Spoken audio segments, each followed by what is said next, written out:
Australia versus Paraguay. They've met on 4 previous occasions, all here in Australia, and the Socceroos are yet to lose. 1 win and 3 draws. And of course, in less than 2 months' time, we'll find out whether this city will be a World Cup venue in 2022. And D-Day on December the 2nd is perhaps one of the reasons the Paraguayans are here this evening. Dr. Nicolas Leoz, the Paraguayan octogenarian, is not only president of CONMEBOL, the South American governing body, he also sits on the FIFA Executive Committee, which has power of attorney over Australia's World Cup bids. And plenty of turnouts, bedecked in green and gold, and a little smattering of red and white stripes as well away to our right, to witness Australia's homecoming of sorts from the World Cup. And thankfully the weather has held in Sydney today, despite some heavy cloud overheads earlier on. La Albiroja, the red and white of Paraguay, were of course World Cup quarter-finalists, and although several of their big names are missing, they are still a formidable outfit, as most South American sides are. And for Australians, it's the first chance to see Holger Osik's new-look side on home soil. The German very much in the honeymoon stage of his job, with fans cooing over the team's attacking style, but he knows the big test lies in wait in Qatar in January, when he will be expected to deliver a first major trophy for the Socceroos on the Asian stage. Well, the Socceroos, always a popular national team, particularly given their exploits in recent years. Back-to-back World Cup finalists, Asian Cup qualifiers for 2011. Lots been said about the end of the so-called golden generation, but it's not a bad legacy for Holger Osik to take charge of. 2 successive World Cup appearances and a major tournament on the horizon. And perhaps that's why some of the big stars, Mark Schwarzer, Timmy Cahill there in the foreground, have made themselves available for this evening's game. Schwarzer, of course, taking over the captain's armband this evening. There's no Lucas Neal, he hasn't made it. But Paraguay will provide a very stern test. They're in the middle of a pretty mammoth tour. They've been in Asia to play Japan, whom they lost to, a repeat, of course, of their World Cup clash. They drew with China, and after this match in Sydney, they move on to New Zealand to play the All Whites, which again is a repeat of a match they played in South Africa. That game, of course, ended in a goalless draw. And if the Paraguayans perhaps do have an issue, it is scoring goals. They've won just 4 of the last 13 games, all of those in 2010. And despite reaching the last 8 of the World Cup, that has been their issue. And no Roca Santa Cruz. He has remained back in England with Manchester City for personal reasons, and there's quite a few of their big names missing, but it does give their coach, Gerardo Martino, the chance to experiment a bit with their own big events just around the corner, the Copa America in Argentina, also in 2011. So here come the teams onto what looks like a very lush surface at the Sydney Football Stadium, awaiting the roars of the crowd that always greets the green and gold.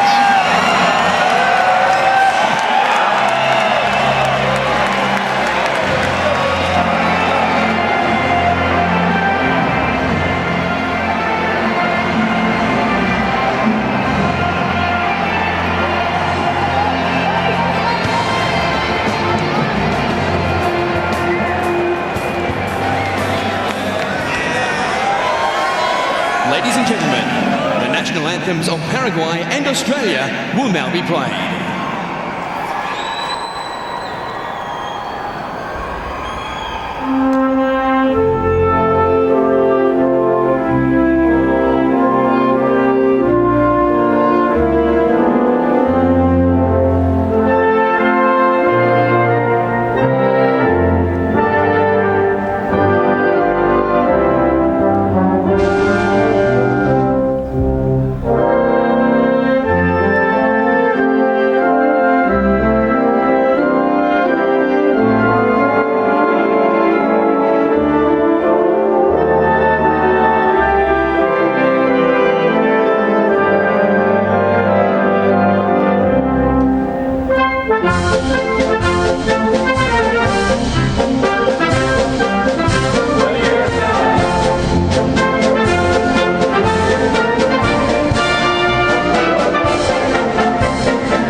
a rousing rendition of Advance Australia Fair, and before it, the very jolly ditty, a Paraguayan national anthem. However, it's got a rather gruesome title: Paraguayans, Republic or Death.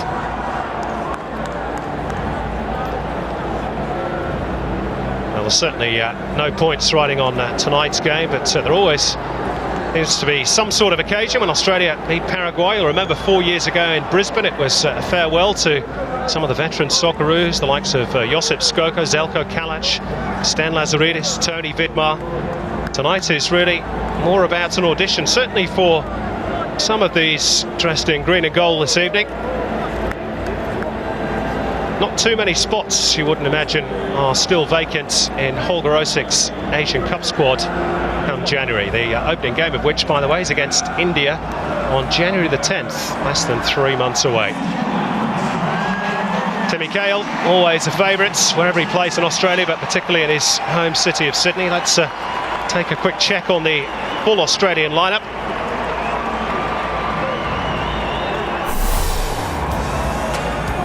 Here it is, and there is a new-look central defensive partnership in Jade North and John McCain.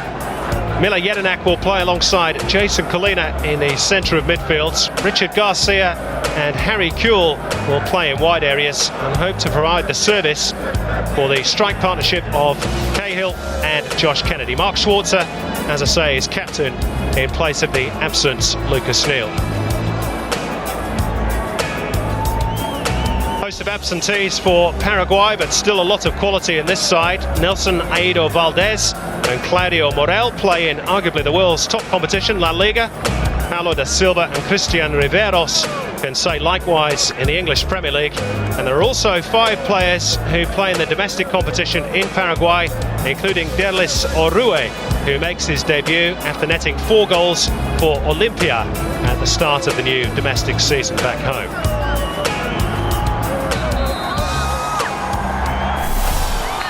Now, the referee is familiar to Paraguay. Japan's Yuichi Nishimura took charge of their group game against New Zealand, which ended in a goalless draw at the World Cup. He also gave Felipe Melo a red card, you may remember, during the finals in the game between Brazil and the Netherlands. Holger Osik, only the 3rd German-born coach to take charge of Australia after Rudi Guttendorf and Les Scheinflug. Perhaps a good omen is that Guttendorf's reign, although short and largely unsuccessful, did produce Australia's first ever silverware, that being the 1980 Oceania Nations Cup. And Gerardo Martino took Paraguay to the last 8 of the World Cup, and his reward is a new 4-year contract to see them through to Brazil in 2014. Before that, he has a date in his native Argentina next year, where he'll try to win the Copa America for the Paraguayans for the first time since 1979.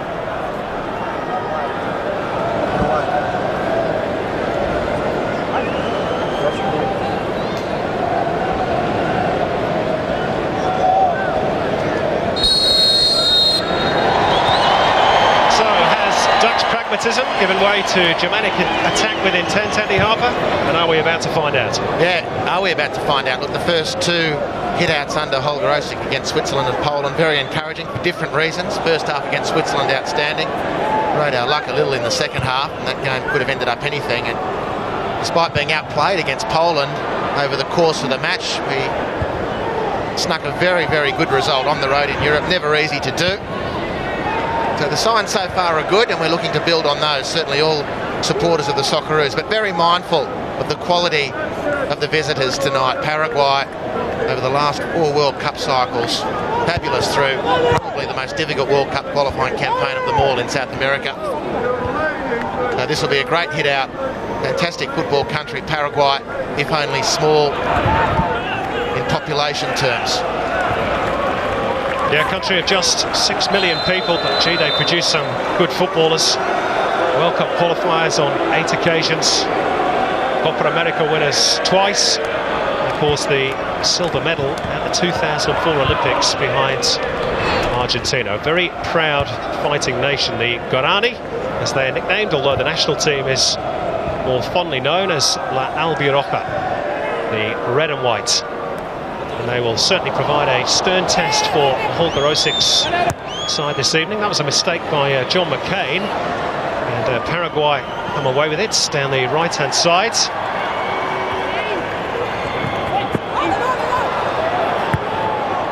Infield for Derlis Orue. It's away to safety by Mile Jedinak. Australia can perhaps try and launch their first attack.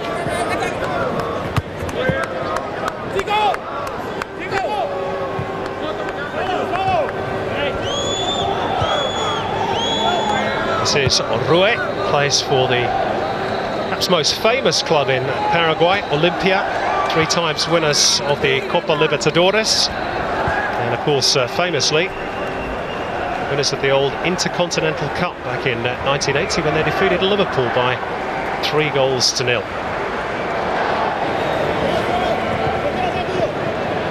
This is Carlos Bonet, back to his captain, Paulo da Silva, along the line for Veron. They will complete the defensive quartet with Claudio Morel, who plays for Deportivo La Coruña in the Spanish Primera Liga.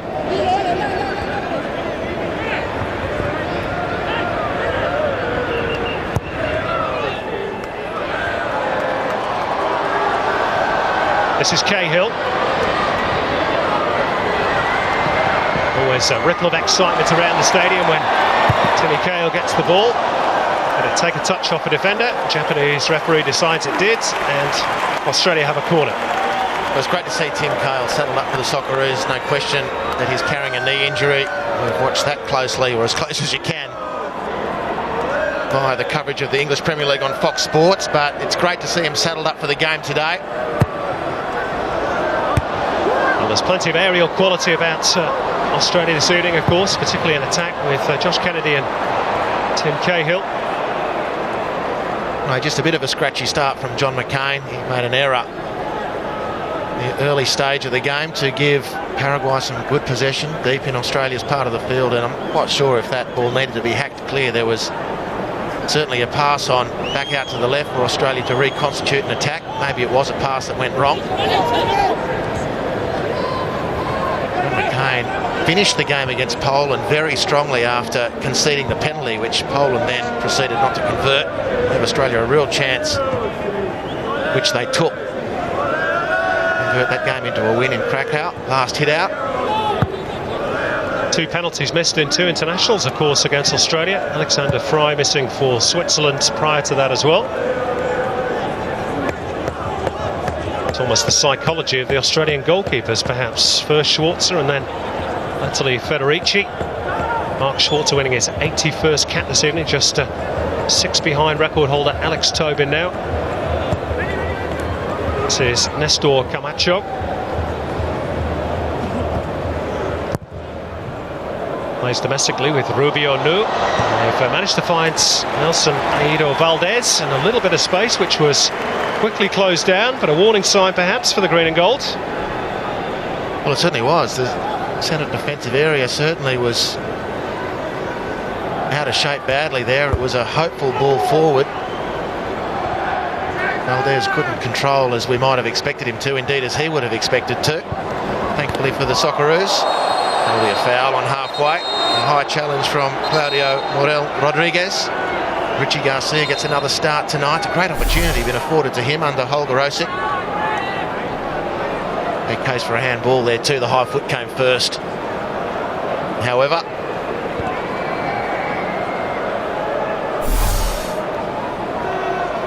well, no card for Claudio Morel. I'm sure there might have been had this been a competitive game.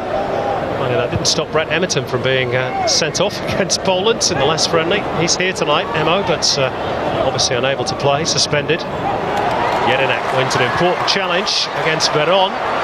Sets David Carney away. Will slip on the greasy surface perhaps from Blackpool FC's newest recruit. Be understandably a little bit rusty too. Carney hasn't played for his new club in the top flight yet. Tackled very well won by Mile Jedinak, releasing Carney, who was in a very advanced position up that left-hand side.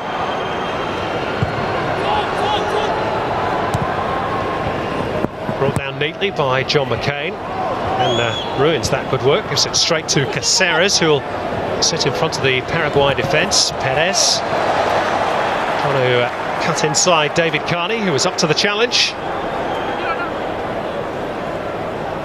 And Perez, who also plays in Spain for Villarreal, but actually plays for the B team, which plays in the Segunda division in Spain. Jedinak left Cahill a bit short. Allowed Riveros to track back. Nelson Aedo Valdez was coming back from an offside position in any case for Paraguay. This is Wiltshire down the line for Garcia. Right idea. And full credit to the Hull City winger to get back to atone for the mistake. Jake North with the aerial pass, but Kennedy can't get there. This is Valdez.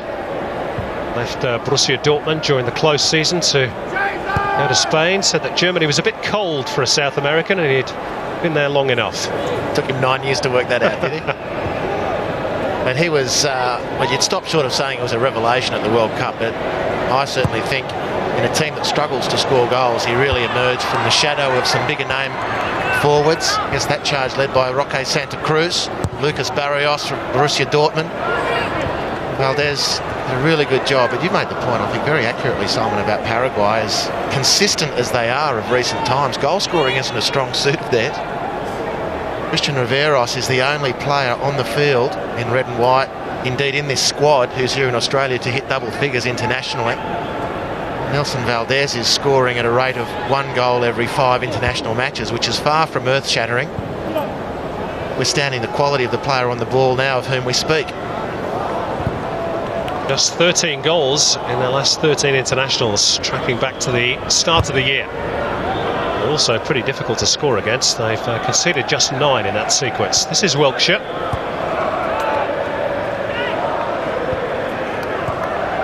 And Paraguay defending very high, pushing numbers forward to make Australia play long. Schwarzer obliges. Good flick on by Kennedy.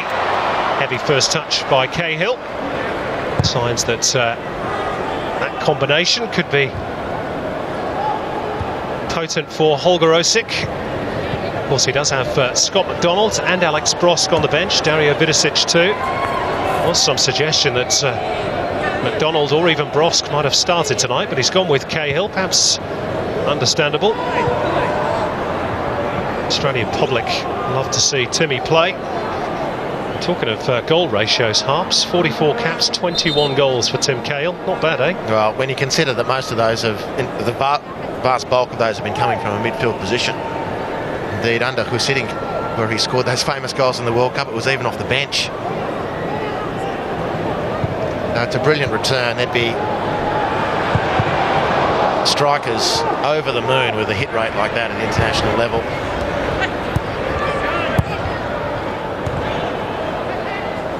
Certainly looks like it's Paraguay settling best on the ball. Overzealous there from Jason Colina, trying to get into the game. Australia's midfield largely bypassed in the opening 10 minutes. It's been safety first from the green and gold.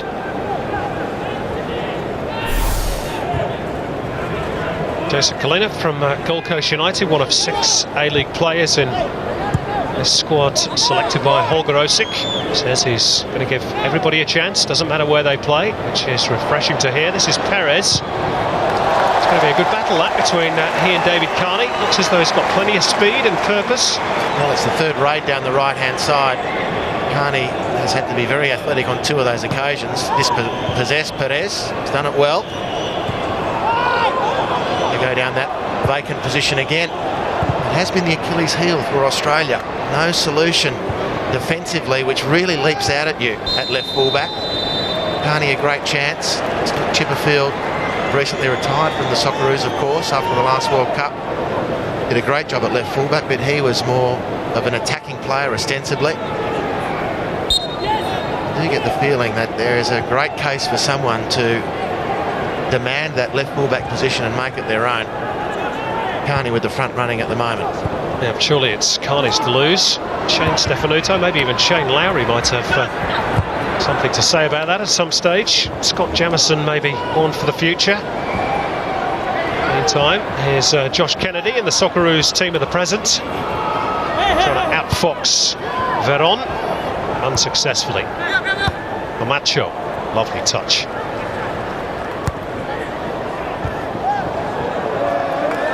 Valdez, though, wayward with the header.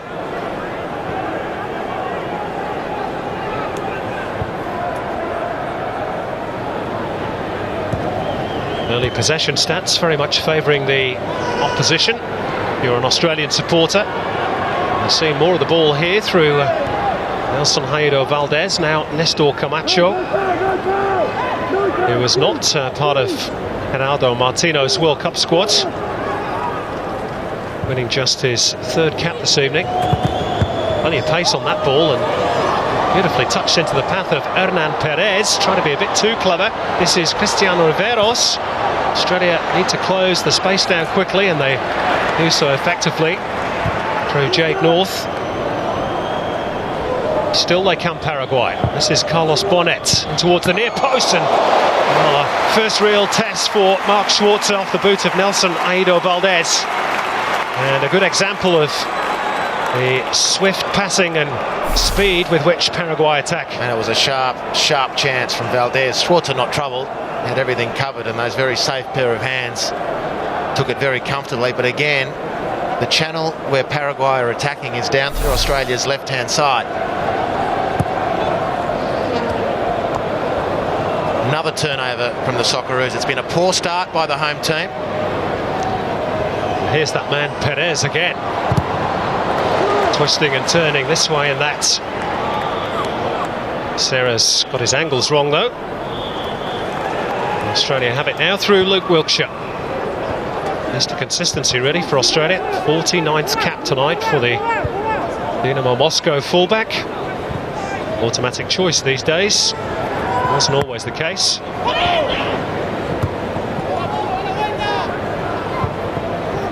Paulo da Silva back to his goalkeeper, Diego Barreto. There's another one of the home base players with Cerro Porteño.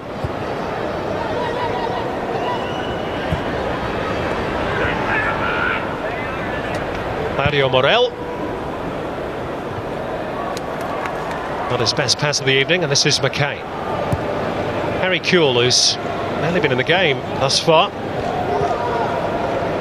Polina back to North. Good pressing by Paraguay, forcing Australia back, not allowing them to have any cheap possession. Another example.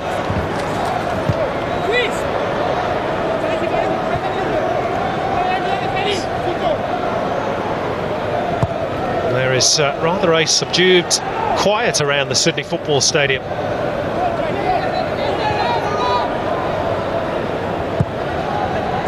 Polina does find a smidgen of space for Harry Kewell. Quickly closed down by Aceres. To Miller Jedinak. And Garcia lays it off for Wilkshire. And he hits the first man, who was Veron. Camacho forced back by Miller Jedinak's pressure.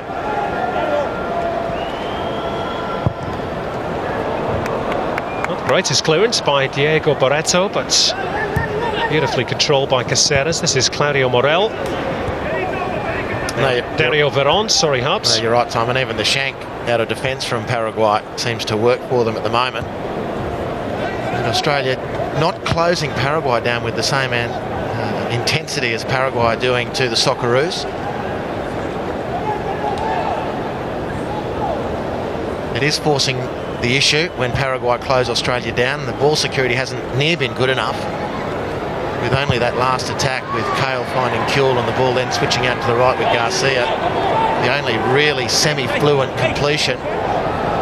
16 minutes into the game. We might have expected a bit more freshness, a bit more of a spark from the Socceroos playing at home. This is Valdez, who's had the one real opportunity created by the team. The opening quarter of an hour. This is Veron, whose nickname in South America is Hechicero, which translates to the wizard. When your central defenders are known as wizards, goodness knows what the playmakers and the strikers go by. I did scratch my head when I saw that one, for the same reason you probably did, Simon. Maybe he's got something up his sleeve. Maybe he's got a penchant for wearing pointy hats. Fancy dress parties. Could be a Harry Potter fan. What we do know is he's a very, very solid defender. Plays in the very tough Mexican league for UNAM Pumas. There's several of these Paraguayans play there as well.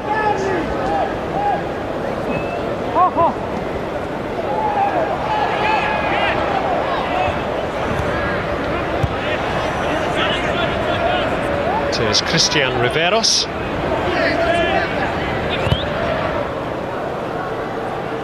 Should be easy enough for David Carney. Well, very interesting to watch this, Simon, for this reason. The game doesn't have any pace in it whatsoever. For all the skill and flair and wonderful achievements of South American football, they do really play a slow pace of game. So it's not a surprise. Indeed, when you hear the comments of Marcos Flores and Patricio Perez, two of the standout players in the A-League at the moment, the degree to which they're having to learn the speed of the Australian game and try and encourage their teammates to play a bit slower.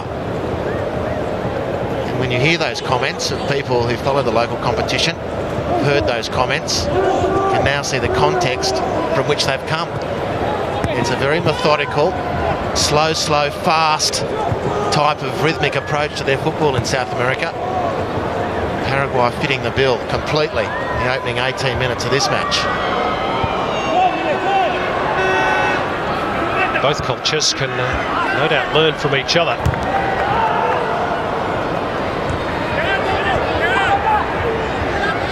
Sarah's almost turning into trouble, but Veron again is cool in the face of Josh Kennedy. And of course then, given that backdrop, the challenge for Australia is to not let Paraguay dictate the rhythm of the game.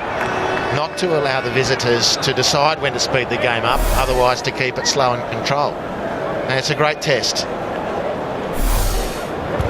for the Socceroos, particularly playing at home, to boss and dominate and dictate the play. Well, Australia have got a chance here. Another foul by Claudio Morel. His battle with Garcia is also shaping up perhaps as a key duel. It's the Paraguayan penalised, which gives Luke Wiltshire the chance to whip in another one of his famous crosses, 18 of which he provided during the World Cup in South Africa. Barreto untested as yet. As we say, plenty of aerial threat for Australia. Messrs Kennedy, Cahill, Jedinak, all capable of winning an aerial battle. Can Wiltshire provide the right delivery? It's a deep one, and Cahill's free! Oh, it's a great save by Barreto, and Paraguay scramble it away. And credit to the goalkeeper, because that was really travelling from Tim Cahill. The Everton man again showing his instinct to take up a wonderful position inside the penalty box from the set piece. He just seems to ghost away from defenders. It's in the air or on the ground. Now, Carney with the raking crossfield ball to try and pick out Garcia. This is Wiltshire instead. Throw in for Australia. Oh, a good little bit of pace from Australia there. The spark was the free kick. Well, did force a terrific save from Diogo Barreto, and all of a sudden Australia looked to attack again with some more speed. Wiltshire, that'll be a goal kick. Or will it? No, it won't. It's going to be a corner, in fact. Must have taken a touch. Well, beautiful work, Timmy Cahill. I mean, for the life of me, you cannot understand how professional defenders don't know what Timmy Cahill does from set pieces. It's bad enough from a standing start that he can out-leap a marker, but to leave him so free. Terrific save from Barreto. Let's see if they make the same mistake twice, Paraguay. Wiltshire with the corner. And Cahill was lurking. Colina drives it! And again, Barreto is equal to the task. Wiltshire back into the centre. This is better, and Kennedy just wide. 3 good chances in the space of a couple of minutes for the green and gold. Yeah, taken 20 minutes for the Socceroos to bring the crowd into the equation, and they're very grateful for the fact you can be assured of that. It's a quick-fire response from the Socceroos after conceding the opening 20 minutes. 3 great chances on goal. Barreto saving twice with real aplomb. Look at this from Jason Kalina. He's got wonderful technique, doesn't nearly score enough goals as a reflection of that technique, but I tell you, he didn't miss with this one. Hit it beautifully. Terrific save, Barreto. That's on the back of the save off Tim Cahill, and Josh Kennedy with a good effort on goal shortly thereafter. He's only ever scored once for his country, Jason Kalina. That was at this stadium 5 years ago against the Solomon Islands. So he's certainly due another. Of course, he has been playing pretty much a defensive role for the vast majority of his international career. But he hit that one sweet and true.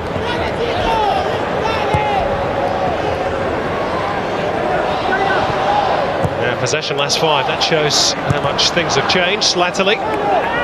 2/3 of the ball with the home team. They've got some defending to do here though. Nestor Camacho.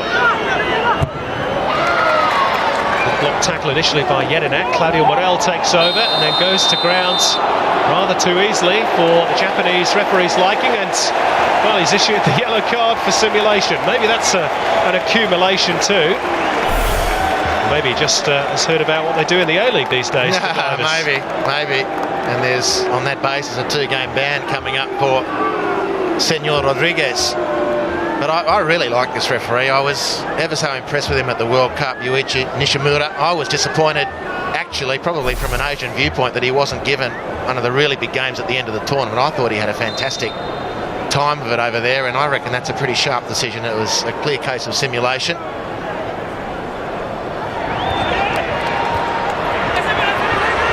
Here's Garcia. Well, there are appeals, rather muted appeals for handball against the defender, and then Diego Barreto goes base over apex outside the penalty area. Looks as though he trod on an ice cube. And the Japanese referee is having to do a bit of sorting out here. Paulo da Silva is unhappy.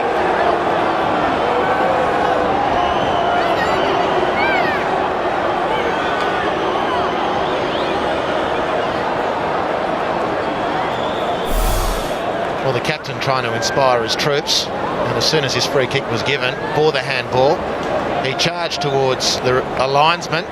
That's dissent by action. That was the handball. This will be the free kick from Luke Wiltshire. Paraguay under pressure again. A bizarre moment for Diego Barreto. Made 2 pretty good stops prior to that moment. Yuichi Nishimura again sorting out the push and shove that we always see from set pieces. Wiltshire delivers. Gary Kuehl lining up the effort from fully 35 metres. Well, 1 or 2 of the players are slipping and sliding on this surface at the SFS. It is going to be relayed, this pitch, in a few weeks' time. There was a little shove on Tim Cahill, not spotted by the referee. Well, we hope it wasn't spotted.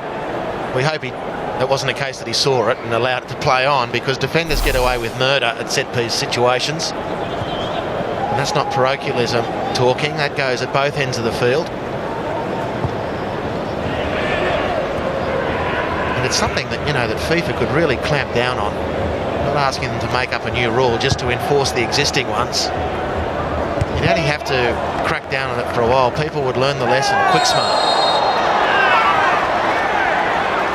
The wheels move very slowly in Switzerland though, don't they, Hubs? With regards to new innovations, Gerardo Martino. I'm happy that his team has again been penalised by the referee, and in fact Yuichi Nishimura is coming across to have a word with the Paraguayan coach. I'm not sure Nishimura speaks any Spanish. I'm not sure how good Martino's Japanese is. There's the foul count, 6-2 in favour of Paraguay, if you want to put it that way.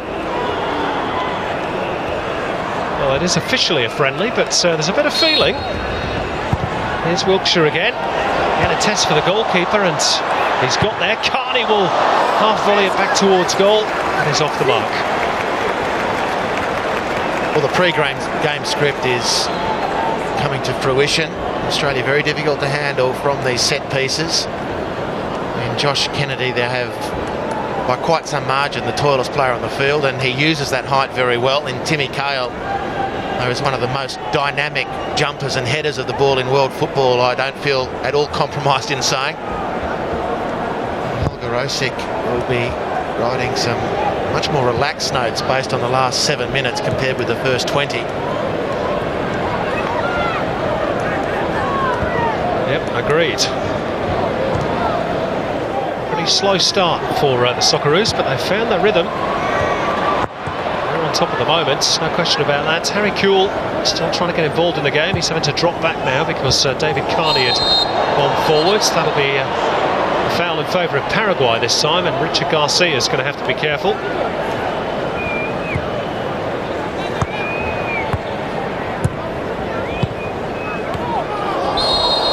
High foot against Derlis Orue by Mila Jedinak.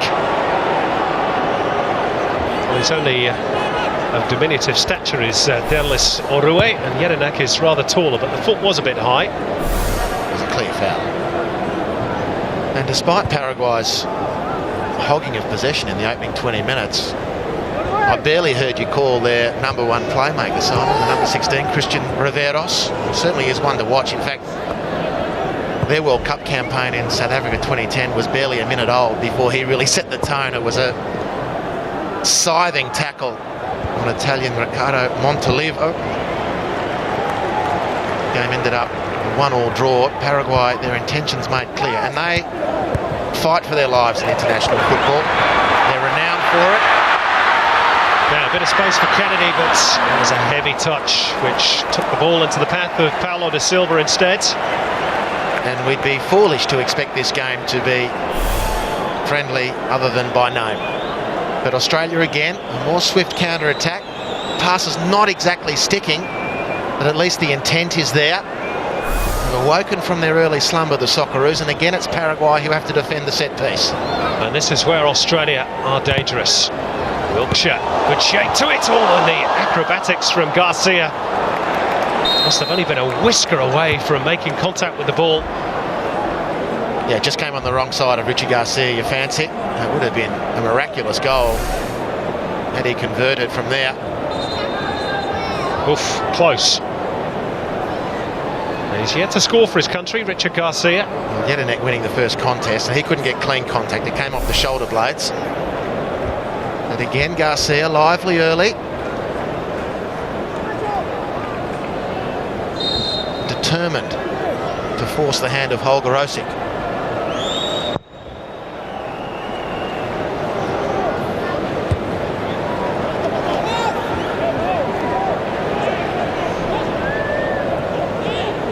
Here is Garcia again to John McCain. Meantime, there's a bit of treatment being administered to Derlis Orue. That earlier challenge with Mila Jedinak, maybe just got a kick to the head, which has produced a bit of blood. Harry Kewell scrapping well for possession, which draws applause from the home crowd. This is much better from Australia. Nervous start, slow start. They're now firmly in control of this game without any goals to show for it. But they've at least established a platform half an hour in. Orue is back on the park for Paraguay.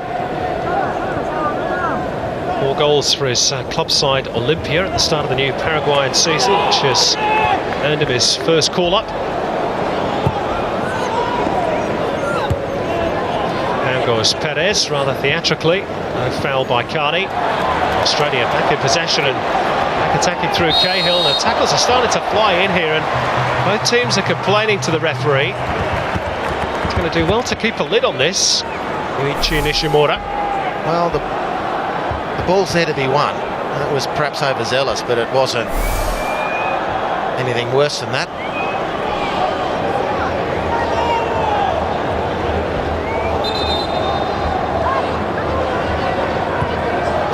Takes a very smart free kick. Oh, and the referee's not ready. That's a pity for Australia. Wait for the whistle, says Mr. Nishimura. He's obviously been watching Kevin Muscat, Harry Kewell, taking those quick free kicks. Or maybe it's the other way around. Anyway, Kewell leaves it this time. Colina instead. That's easy enough for Diego Barreto. There's no question that Holger Osik is seeking to gain full value from the aerial presence of Messrs Kennedy and Cahill. Why not?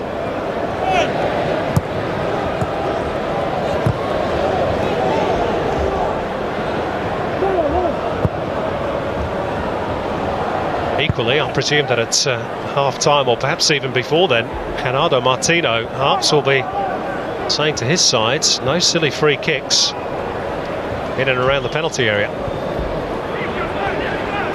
Well, that's certainly the lesson. And if they weren't expecting that to be a problem for them, they're certainly aware of it now.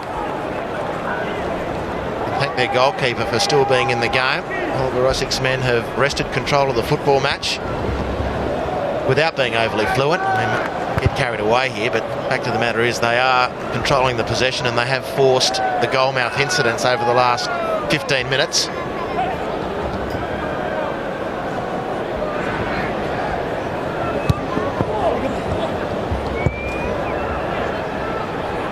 Mark Schwarzer, be glad a touch of the football, I'd presume. And the Australian Footballer of the Year award on Thursday nights. Free kick for the infringements on Harry Kewell.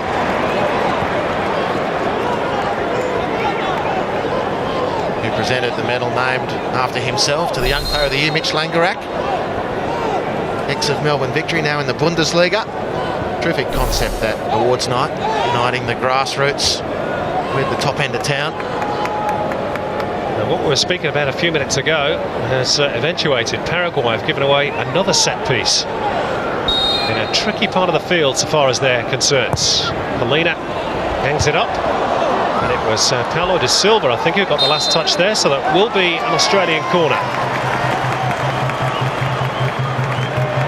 A bit of verbals between Cahill and Christian Riveros, both play in the same league in England. Riveros for Sunderland, Cahill for Everton. Well, it's Timmy Cahill there, who should have been penalised for shirt pulling.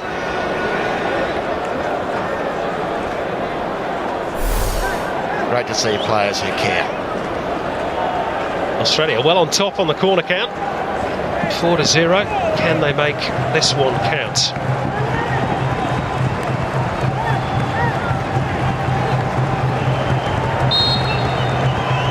Wiltshire again to be the provider. Jedinak left highest, all still in play, and away goes Jade North, scampering after it. That'll be another corner. North complaining that David Carney wasn't as quick to offer support and an option. I think he had a bit of a word to the ref about the challenge that came in, concede the corner. Just thought the studs were up. Variation on the theme for the green and gold. This is Kewell. Drops the shoulder, drives it across low and hard. Paraguay deal with it. Carney returns it to Luke Wiltshire. Again, another little slip by Kewell on the turf. I'm not sure he'd have got there anyway.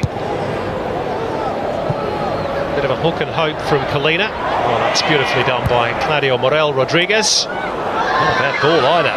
Just the bounce defeating Nestor Camacho, but Paraguay have won their first corner, courtesy of the head of John McCain. Well, it's a swift counter-attack. McCain recovered well. And after peppering Paraguay's penalty area with corners, now it's Australia's turn to see how well they can concentrate from the set piece. Schwarzer in particular has been a spectator, apart from one clearance with his feet over the last quarter hour or so.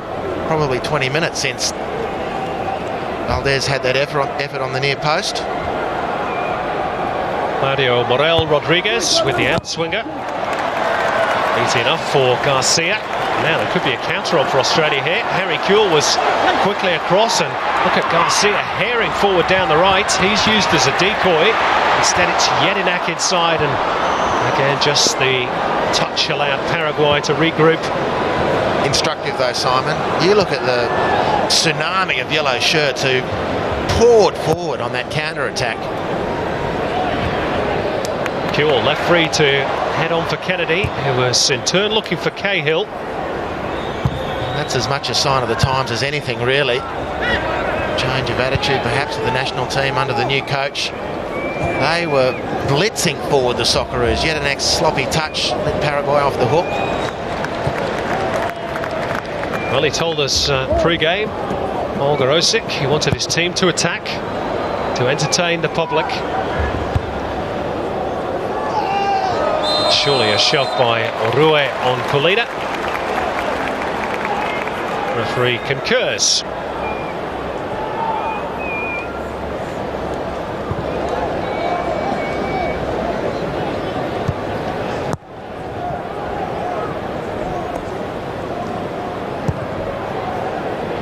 McCain with a switch. Garcia wins a good header. And picked out Kennedy as well, who again just looked as though he was struggling to keep his feet, and then unfortunately got in the way of Luke Wilkshire's attempted cross.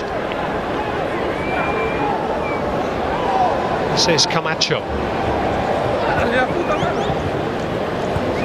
Christian Riveros.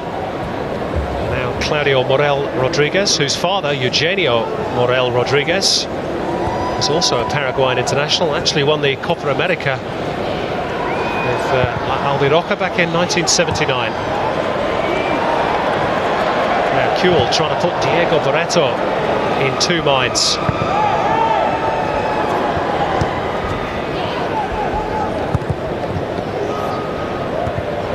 That's well won by Nelson Ayudo Valdez. Keeps it in play too.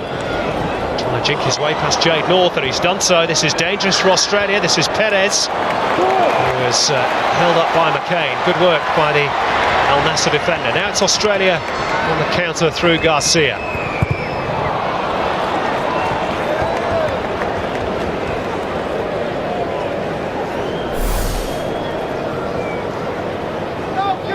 Oh, he's a good player to watch. Largely isolated in this match in the recent exchanges. Nelson Valdez, Paraguay's 4-1 formation, and they've been pinned in so deep in their own territory it's been difficult for their four midfielders to support Valdez, who's sucking in some big ones on halfway. Very much a hero back in Paraguay though. Still sends money back to buy presents for children in his hometown at Christmas. Good footballer and all-round nice guy, Nelson Ayudo Valdez. That's come off David Carney.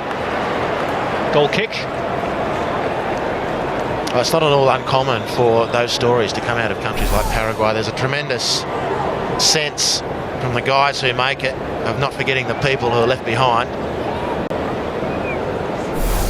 Jose Luis Chilavert, of course, widely tipped to play a prominent role in the political future of Paraguay. Valdez doing his bit on the social scale, and yeah, they have a really good philanthropic culture through a lot of these South American national football teams. They'll be very proud of themselves.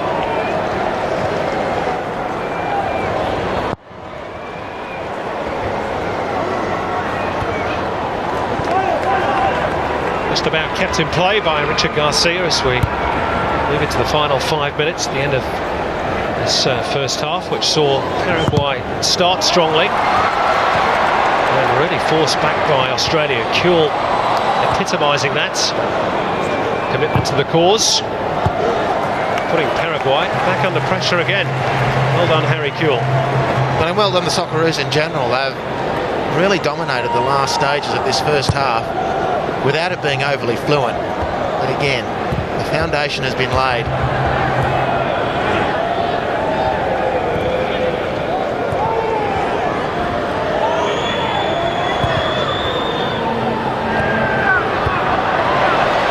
casual by Claudio Morel Rodriguez.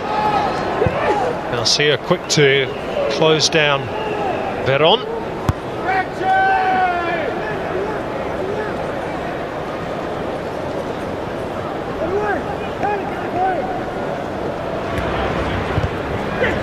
Says Josh Kennedy.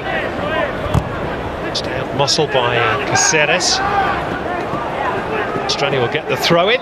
Luke Wiltshire bites the dirt again. A little deceptive, the playing surface here. It's very green.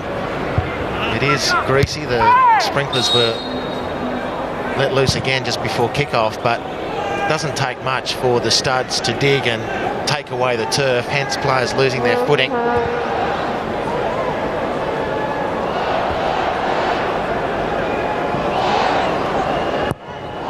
There is going to be some re-turfing done at this stadium, I believe, Simon. That's correct. Sydney FC's game against Perth Glory rescheduled for Parramatta Stadium because of that.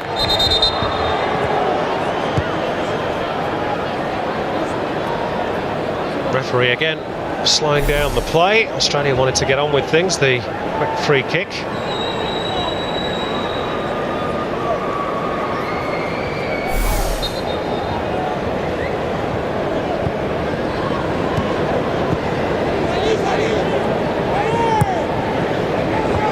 Fuel.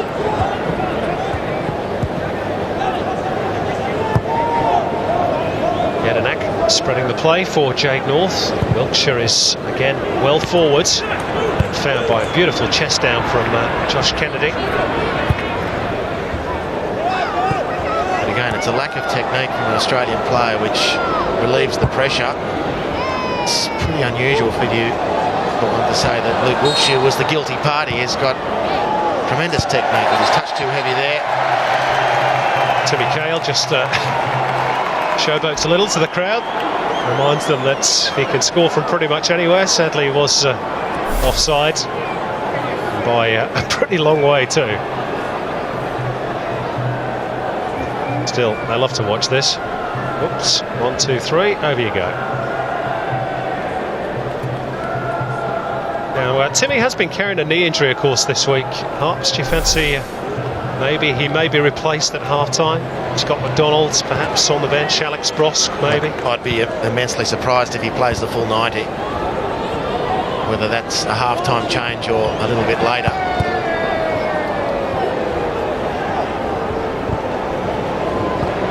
He's won the ball well there for Australia, Timmy Cahill. Again, another wayward pass, just releasing the pressure valve.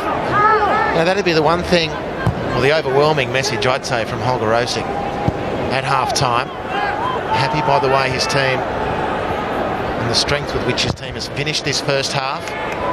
He'll be looking for greater concentration on basic facets like ball control and making that first pass. All Australia's best chances really came in that 5 or 6 minute period around the 20 to 25 minute mark. Paraguay, credit to them, have certainly regrouped. They were wobbling at that juncture of the game. Valdez wants a foul. Looked as though he might have had a case, but referee Nishimura not interested. Now, here come the Australians with a bit of space as we move into injury time at the end of the first period. And again, they've wasted it. Carney acknowledges the fact. That's really frustrating. Harry Kuehl had made a good run out to the left-hand side. Carney ignored the obvious pass, which was to Kuehl. Instead, going for a lower percentage pass. The attack came to nothing.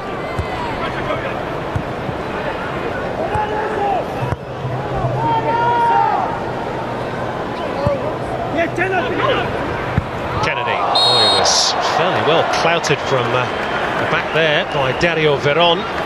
Unceremonious, I think is the word. Yeah. So perhaps this will be the final opportunity for Australia, and it's sort of route that they've created most of their chances, aka via the set piece. Wiltshire again on set-piece duty. They floated in, now down goes Miller Jedinak inside the box, and again there are quite strong appeals, particularly from Kuehl and Garcia for a penalty. Well, my first reaction was penalty, and it's this manhandling in the penalty area. We'll get a closer look at Mile Jedinak here, whether he's tugged down. It seems to me as though he was. Victor Caceres there. It's a clear penalty. Clear on the third replay. Of which, of course, the referee does not have the benefit of. Anyway, a few talking points in the first half. It started pretty slowly for Australia, but they got better and better and found some rhythm as the first half wore on. They created a few chances too, a whole cluster of them, particularly from set pieces. I'm not sure whether we're going to see Harry Kewell in the second half. He's already got a Paraguay jersey over his left shoulder. There may be a few changes made by Holger Osik, we shall see. Hopefully there are a few goals in the second period. Overall, pretty good for Australia, but the score sheet is blank. Australia 0, Paraguay 0. We'll get the thoughts of our panel with Mel McLaughlin.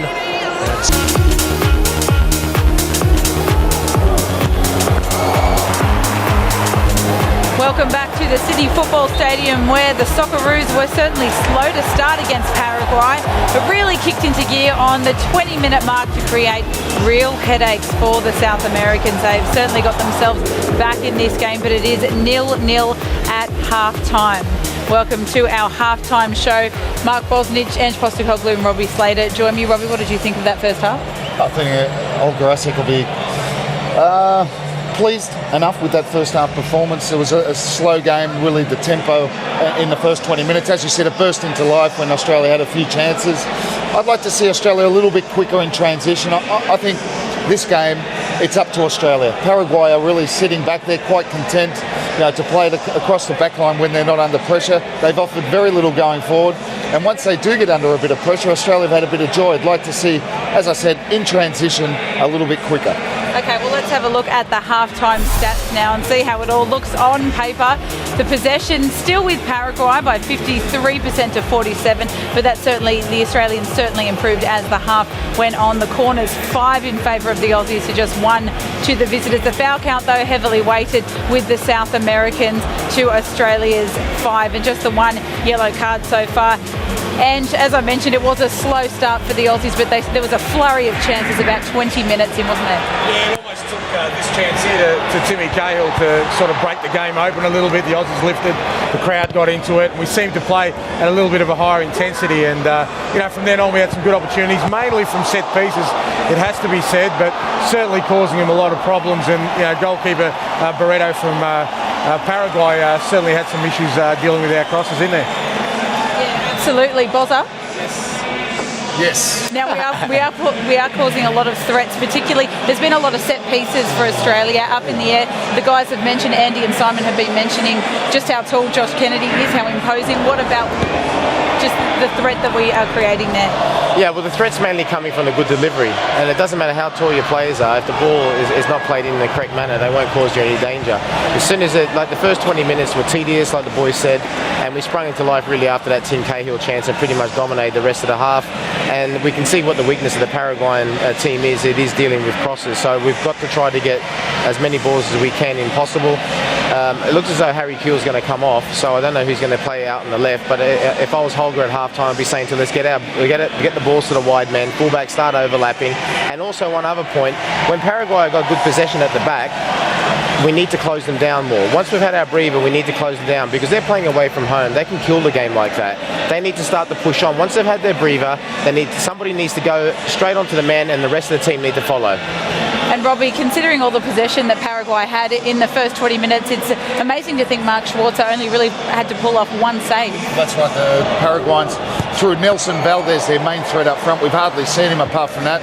I mean, that's a real half chance that he makes into a decent sort of chance. He comes across McCain there. But what Bozza said's true, and it's particularly the two fullbacks, Carlos Bonet and Claudio Rodriguez, the number 3 and the 6 out on the right. I'd like to see Garcia, as the ball goes from the centre half out to either of those two fullbacks, whoever's playing in the wide position, to push on and put pressure on. Because as you saw, 53% possession to Paraguay, that's all in their own half. And what we saw right at the death, just before the whistle was blown, was what some people believe would have been a shout for a penalty on Mile Jedinak. What were your thoughts? Yeah, look, there was a bit of argy-bargy right in the box there, and it happened earlier with Rivero and Timmy Cahill, and this one, well, I mean, that's a penalty, but you know, in most international games these days, that sort of stuff's going on all the time.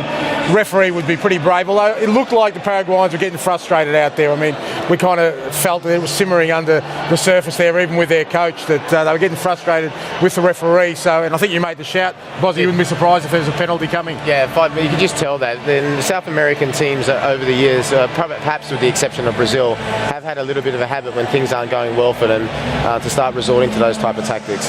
And there's been a fair bit of niggle as well. Tim Cahill, for example, has been involved in a fair few battles. Yeah, look, I mean, you'd expect that. It's an international, and I don't like the word friendly. It's not a friendly, it's an international. It's like a test match. And for Paraguay, they've got another game in New Zealand, I think, during the week. So, look, these rested some quality players. There's a couple of youngsters in there. We'll have to see what changes come. This is what usually happens in the second half for both Paraguay and for Australia, and see how many changes are made. But look, for me, again, it's up to Australia. I think Paraguay are quite happy to sit back and see what happens. I think if Australia really press on, push higher up the pitch, I think the result's there for the taking. All right, we'll find out shortly whether or not Holger Osik will make such changes in just a few minutes. We are off for a penalty in the box, so that certainly will keep the players fired up, the Aussie players that is, for a second half against Paraguay. It is 0-0 at the moment. A check of the latest odds on TAB Sportsbet. The Aussies are slight favourites, $3. The draw is the outright favourite, though. That's paying $2. Paraguay, the visitors, a win for them is paying $4 at the moment. You can bet live at any time throughout the match, of course. For now, it is back to our commentators, Simon Hill and Andy Harper. Thank you very much indeed, Mel. Well, the first thing to tell you is that both Harry Kewell and Tim Cahill are back out on the field for the start of the second half, which will no doubt please the fans. Whether they will play the full 90 minutes remains to be seen. So it looks, as we look around the Australian team, that it is going to be the same 11 that started. Maybe the changes will come later for Holger Osik. Just to underline how strong South American sides are. Australia have beaten South American teams just 4 times in the last decade. 2 against our old friends, the Uruguayans, once against the Paraguayans, who are here tonight, once, of course, famously against Brazil. And in total, Australia have won just 7 times in 35 meetings against teams from that particular continent. It is, obviously, a real hotbed of world football.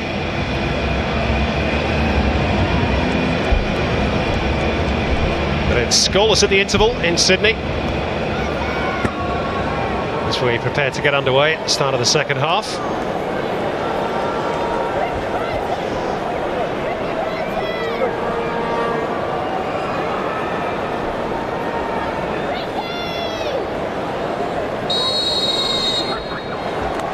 It's Australia get us moving again. Doesn't look as though the Paraguayans have made any changes either, but we'll bring you up to date on that. In fact, that is confirmed. So let's see if Australia can continue some of their good work in the first half.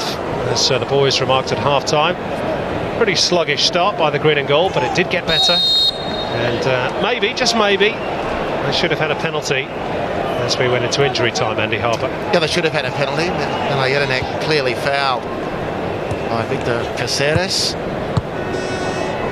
And they've started quite brightly, Paraguay. That's a beautiful touch from Christian Riveros. Harry Kewell on defensive duty. Did wonder whether we might see him in the second period. He took his shirt off and got a Paraguayan shirt as a souvenir, which is sometimes an indication that the night's work is done, but no, he's back out again.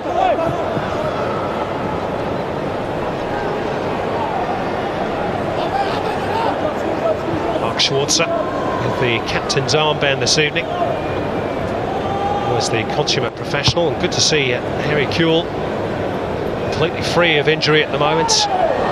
Surely a shove on Cahill, and credit to the referee there. He just paused for a moment to see if there was any advantage going to be gained, or clear advantage for the Australians. Paulo da Silva just clattering into the back of Tim Cahill. It's a clear foul, and good refereeing from Yuichi Nishimura, who, after missing that penalty claim for for Australia at the death of the first half was right on the money with that early call in the second. It's a great chance for Australia. Centre field, just outside the D. There'll be plenty of bodies in front of Diego Barreto in the Paraguay goal. Visibility will be a very difficult thing. Placements or power? Maybe that's the question Harry Kewell is asking Luke Wilkshire. David Carney's there as well. Might just suit the left footer. Wilkshire, of course, is right-footed. Referee just ushering the wall back the required 10 metres. So this is perhaps a real good opportunity for Australia. Right at the start of the second period. Carney runs over it. Wilkshire strikes it into the crowd. Not his best effort. Far from.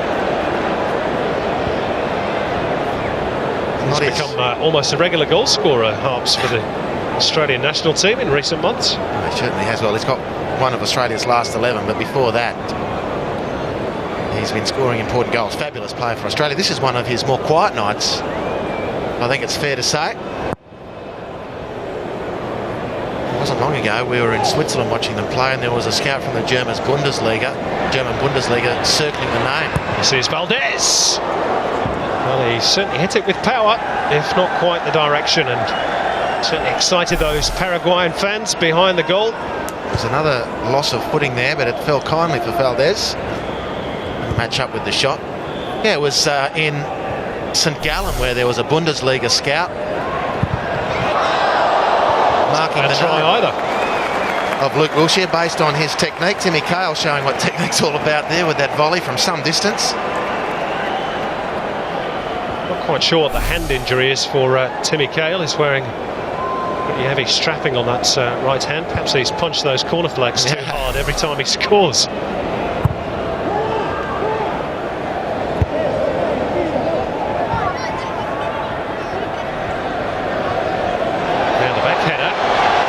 Paraguay trouble here. This is Garcia trying to steer it past the goalkeeper Kennedy.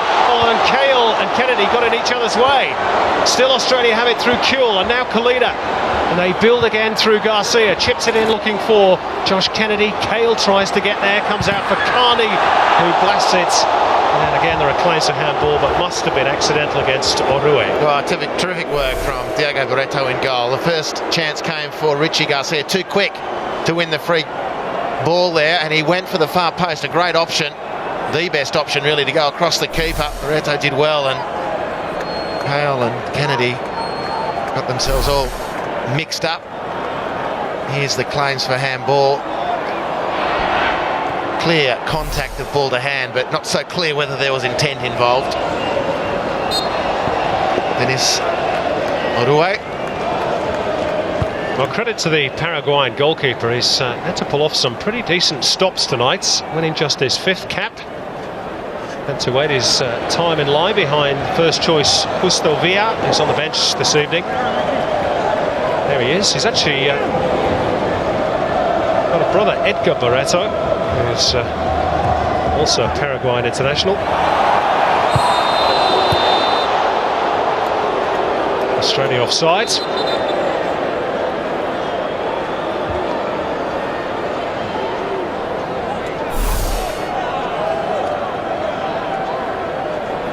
Good decision from the assistant. It was one of the easier ones. You can see the field of view that he has to absorb to make that decision. It's only a couple of yards away from him, the player offside and the player passing the ball. Thankfully he got that one right. I'd be worried if he got it wrong.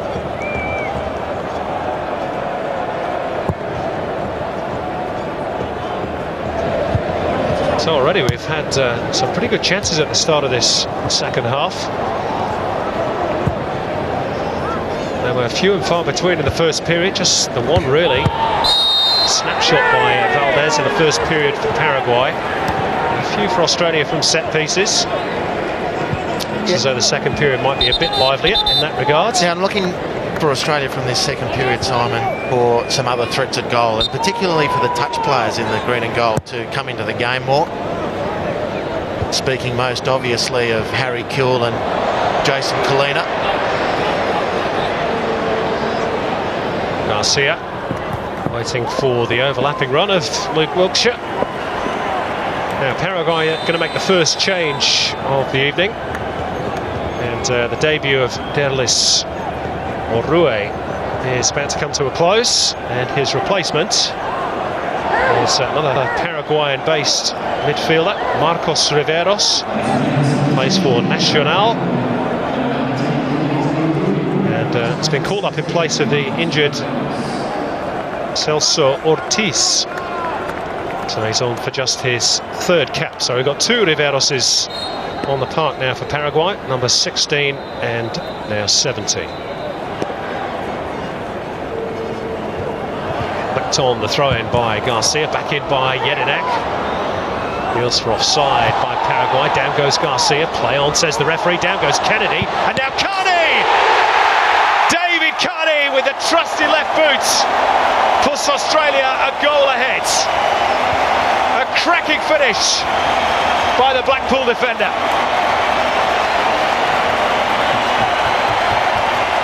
Look, there's one thing about David Carney's game. He has a beautiful left foot, and it was clearly in evidence here. Paraguay couldn't clear their lines. The ball ricocheting off defenders. Richie Garcia calling for a foul. Josh Kennedy in the contest there, and the ball falling fortuitously for Carney. And Barreto, for all his good work, beaten on the near post. He won't be happy with that. But undeniably, the talking point of the goal is the quality of the strike from David Carney. When he hits them, they stay well and truly hit.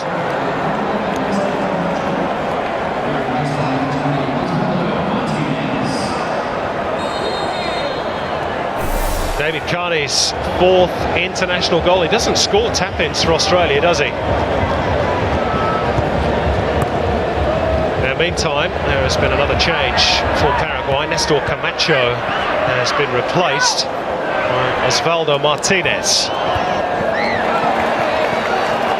Martinez, another one of those Mexican-based Paraguayan internationals, plays for Monterrey in Central America. And here's his first touch. It's not a bad one either, and Nelson Jairo Valdez just got in ahead of Jade North, calling Mark Schwarzer into action. So an immediate response by Gerardo Martino.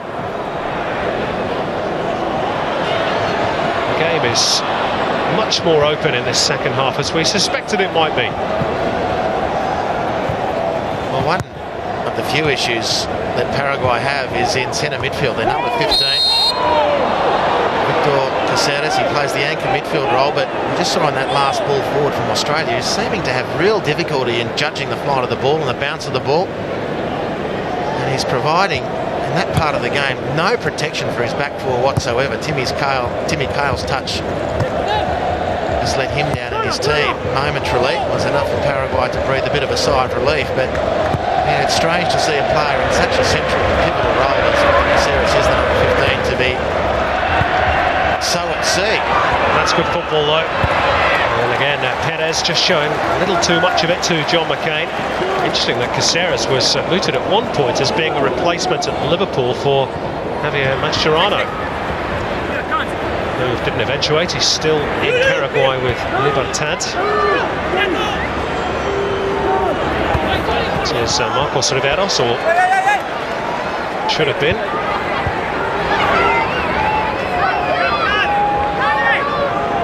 So Australia have the advantage, and probably on the balance of play, you'd say they deserve it, halves. Yeah, no argument. And it's the last 7 games played at home. Australia have won 6 and drawn 1.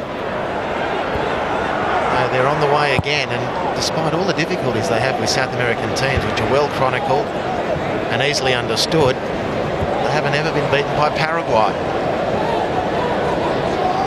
Only played 4 times, well, to be fair.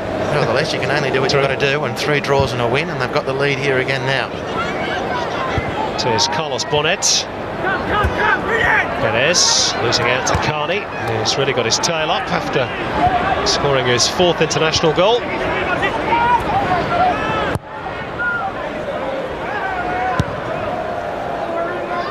In the air off the boot of Veron. Kennedy nips in ahead of Caceres. Garcia's header.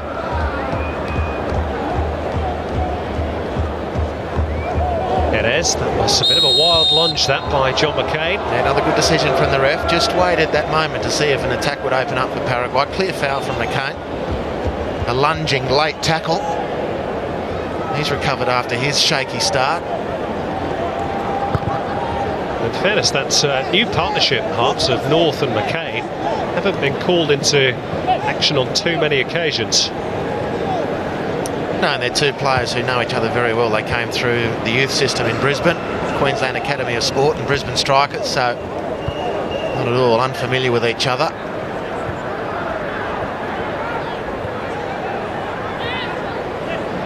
Perez. Martinez back to Marcos Riveros. Out for Claudio Morel Rodriguez.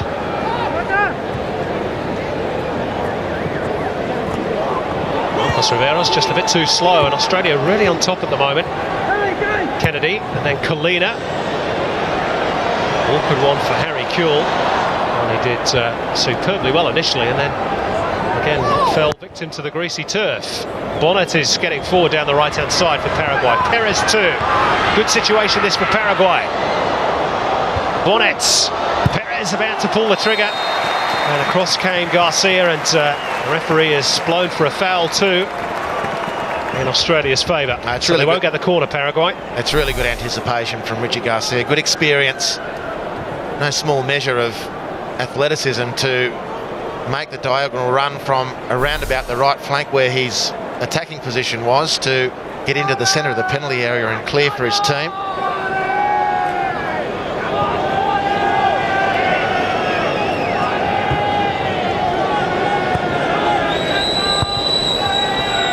News of a change for Australia imminently. Scott McDonald is apparently being readied to replace Josh Kennedy. So a big chance again for Scott McDonald. I know he's fed up of hearing about it, but still without a goal for his country. It's going to be interesting to see how it changes the game, Simon, because the mentality of this team remains the same for the third game under Holger Osik, but the style slightly different. Josh Kennedy playing up front. The service is largely high, as you would expect, but when Scott McDonald was playing in those last two internationals in Europe, he worked the line around about halfway and just into the opponent's half really sharply, and Australia with more passing and passing fluency, looking to get the ball in behind the opposing defences. And I, for one, can't wait to see if his inclusion has a similar impact on the way the team finishes this game.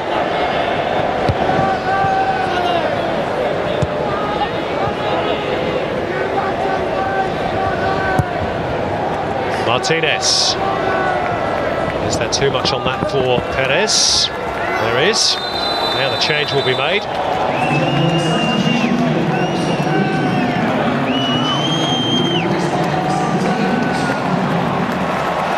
Here is Scott McDonald on for his 19th cap. Josh Kennedy gets a generous round of applause. He's done pretty well tonight. And again, another opportunity for Scott McDonald, and for all that everybody talks about his lack of goals for his country, it should be remembered that John Aldridge took 20 games to get off the mark for Ireland and then went on to score 19 for his country. Here is the goal that separates the two teams at the moment, though, Harps. Well, I guess that goes down as an assist for Josh Kennedy. That'll be his telling contribution on the game. Quite as telling as David Carney's finish. He's got a beautiful left foot. We talked about Australia's touch players getting into the game more in the second half, which hasn't eventuated, but you certainly add Carney to that list down the left-hand side with Kuehl. As far as technique's concerned, that's a real strong point for Australia. McDonald trying to combine with Cahill for the first time. As you mentioned, Harps, they did that to very good effect in Switzerland. That's a wayward ball by Wilkshire. Forward come Paraguay. This is Osvaldo Martinez. Chip into the box, looking for Cristian Riveros. Claudio Morel Rodriguez with the shots. Comfortable for Schwarzer. Yeah, no trouble for Australia's goalkeeper. Australia's defence was a little bit higgledy-piggledy there, and it just goes, again, to underline the importance of ball security. Luke Wiltshire gave the ball away with a square pass on halfway. that point on, Australia really chasing shadows. Fortunate for them, Paraguay didn't rise to the occasion.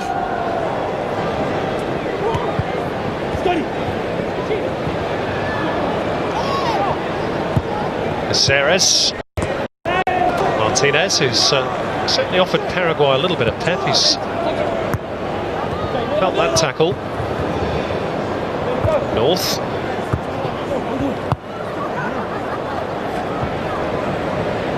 Australia trying to play their way out of trouble.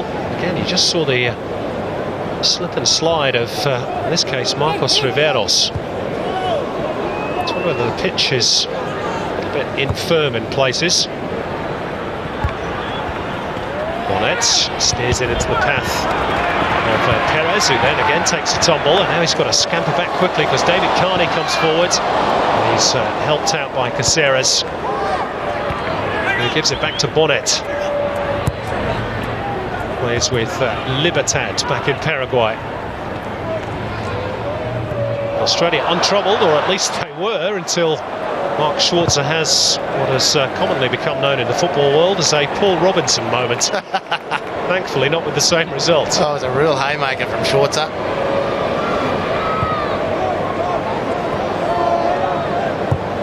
No penalty, but Australia again repeating the pattern of the first stage of the first half, giving the ball away out of defence, Paraguay winning it high up the field. So the challenge for Paraguay now is to do in this half what they couldn't in the first half, and that's fashion a chance or two. They might do here. Perez chests it down for Martinez, but Australia can't get the ball at the moment.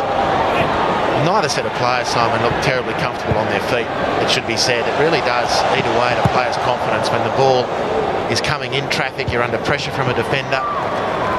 If you're not sure of whether your feet are going to stick, really easy to lose focus, and I think both teams are suffering from that.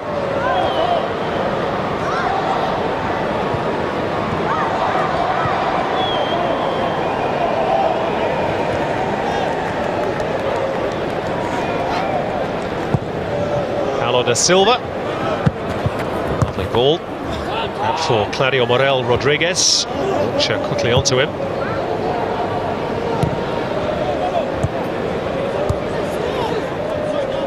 Paraguay make another change very shortly.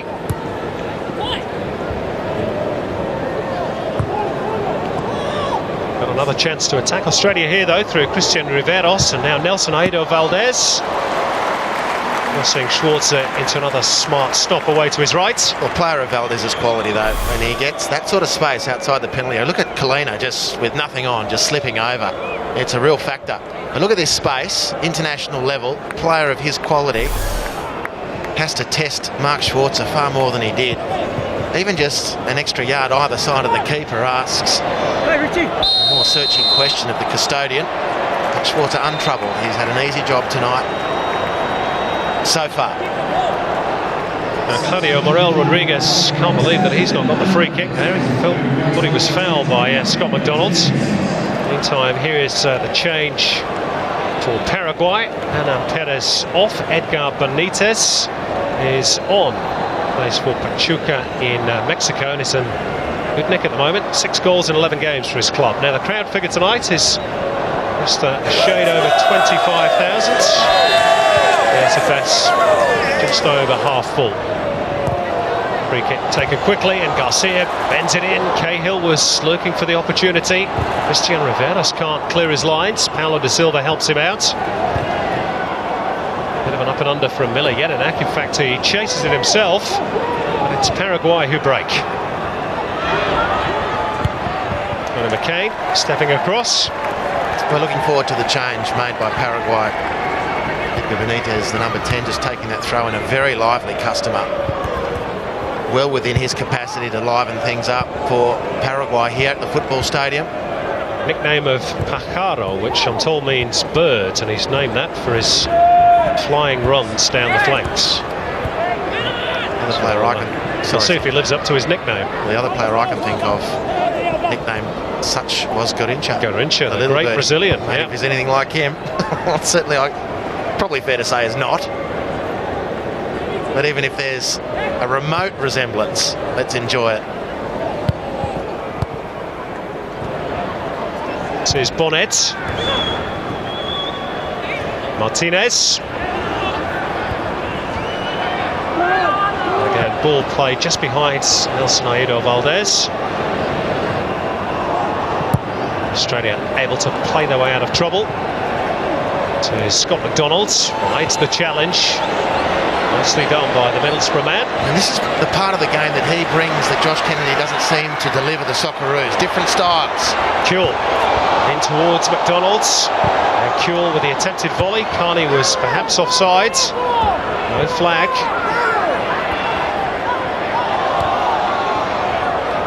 And Scotty McDonald way more active around the half line and just into Paraguay's part of the field, and just provides Australia with a different route towards the attacking zone. You just want Scotty to get a goal so we can all stop talking about that unwanted statistic. But this was lovely play. Yeah, uses the body well. And, you know, this is the difference between he and Josh Kennedy, apart from the fact that Josh Kennedy scored for the Socceroos and McDonald hasn't yet. And no one more than the man in question wants that to change. But as far as the flow of a football game is concerned, it is a point of difference between the two. By the way, talking of goals for Scott McDonald, he's without one at club level since August as well. Middlesbrough really struggling in the Championship. Speaking to him this week, he said he's not really getting a lot of chances to score. His club manager Gordon Strachan under severe pressure at the moment at the Riverside.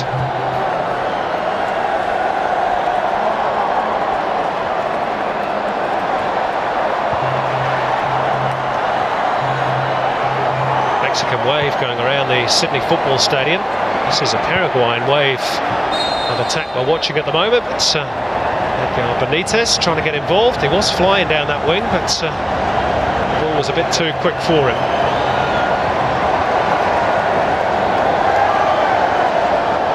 Richard Garcia's had a good night tonight, would you agree, Hobbs? Yeah, look, it's been a difficult game for whatever reason for anyone to particularly look outstanding, but short of that, Richard Garcia has been very functional. He's evidently just determined to make the most of the consecutive chances he's had to impress Holger Rosing. Not sure that tackle will have impressed him. Certainly impressed the Paraguayans.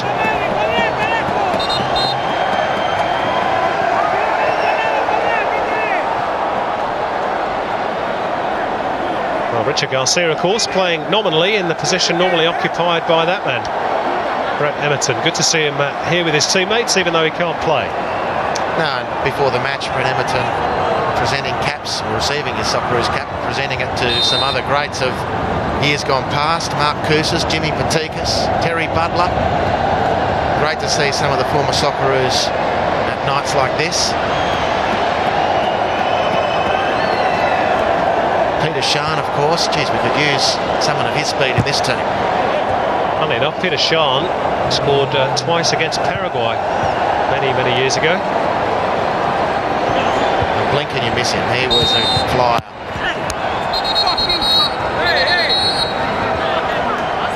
A bit of verbals between Benitez and particularly Valdez and Wilkshire. Wilkshire claiming that the studs were a little bit too high, and that was the second time when he'd caught the brunt end of it.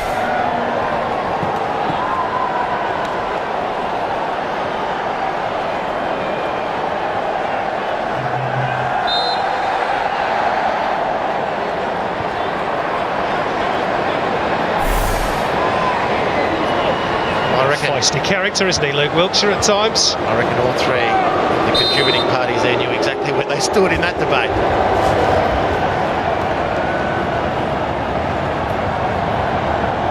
Not a game for Nelson Valdez tonight, but he's still had two good efforts on goal. Now Garcia, surely body checked by Claudio Morel Rodriguez, and it's the Australians' turn to complain about the lack of whistle.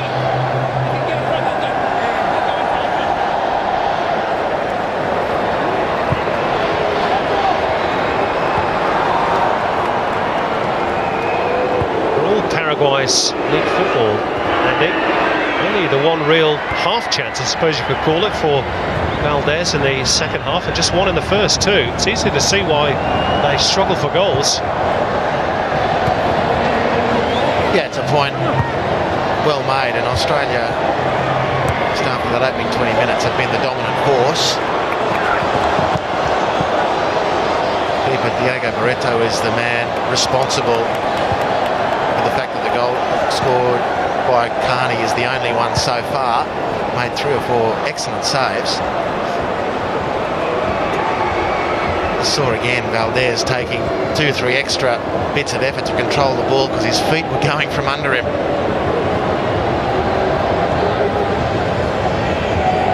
Perhaps also explains why striker so normally prolific at club level as Valdez is, has scored just 9 times in 44 internationals. This is Martinez. They try to change that stat. This is Carlos Bonet. They must score here, surely, but they haven't, Paraguay, and Schwarzer will claim that. That was a really good field position for the Paraguayans, and Bonet has wasted it. Well, an unprecedented position for Paraguay, but it came to nothing. Ran out of ideas, it seemed. It's a nice give and go. Harry Kuehl caught on the wrong side, and it was the cutback to the penalty spot where Nelson Valdez probably would have had a side-footed effort that would have gone into the back of the net.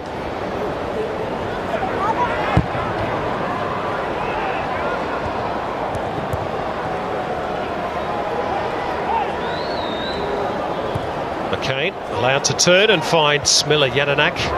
McDonald's, nice touch. Cahill. Little roar of excitement whenever Timmy Cahill touches the ball. Kalina lays it off wide right for Wiltshire. Drives it in looking for Garcia, and Kalina drives it. And he's taken a knock in the process, Jason Kalina. Good to see him getting in shooting positions though for Australia. That's a couple of long-range efforts he's had tonight.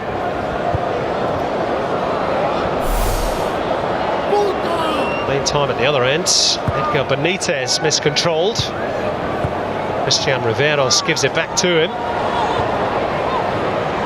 Valdez was on his heels, allowed Carney to recover. Now Carney's continued the run, and it's 2 against 2 here for Australia if they can bring it down through Cahill.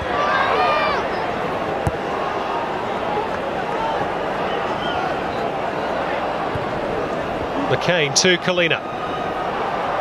And just for a moment there, it looked as though it might open up for the green and gold. Again, a good touch, deft touch by McDonald. And again, the evidence is, without the goals to show for it, the team does change the way it plays with that Scott McDonald inclusion. Josh Kennedy, a tremendous threat in the penalty area with his height. The team doesn't appear to be quite as fluent up until that point. And the boys were saying at half-time in the analysis how the constant threat from Australia was set pieces, and that's terrific. Well, perhaps less of a threat now from set pieces. Timmy Cahill's night's work is done. Played 75 minutes, and Matt Mackay is on for just his 5th cap. And there's going to be a change for Paraguay as well. Substitution for Paraguay, number 18, Nelson Aido Valdez to be replaced by another debutant, Federico Santander, of whom there are big raps not only in his native Paraguay but in France, where he plays for Toulouse. This is Harry Kuehl, who slips just at the vital moment. As he slipped up into the front line, Timmy Cahill's substitution has moved Harry Kuehl up to partner Scott McDonald. Matt Mackay comes on at left midfield. Just on Mackay, Harps. Good to see we've now got 3 A-Leaguers on the park.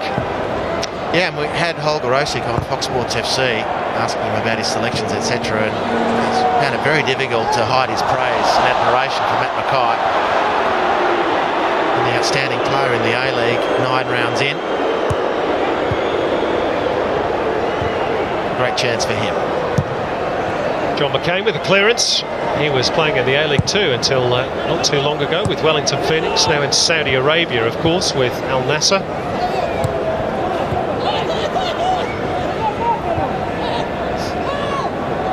Touch by the new man, Santander, and away goes Benitez. Schwarzer has come a long way, and McCain is forced to clear virtually off the goal line. And Australia stretched virtually for the first time in the second half. It was the pace of that man Benitez. He does fly like a bird. And it was the touch from Santander to really open things up. Look at this, beautiful. This is Paraguay's best moment of the game, and it was worth the wait, I have to say. Schwarzer beaten, this is a rare thing. And John McCain on the spot to save Australia.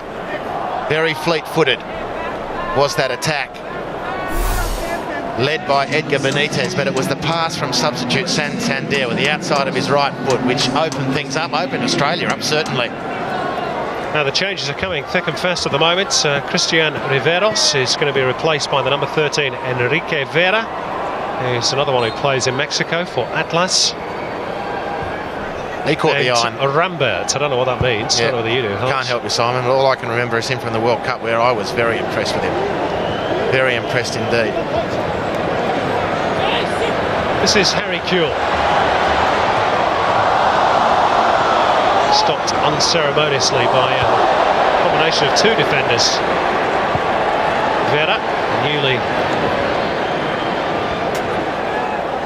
presented Vera, and Claudio Moril Rodriguez. Now David Carney, scorer of the game's only goal on a twisting, turning run which took him deep into Paraguayan territory.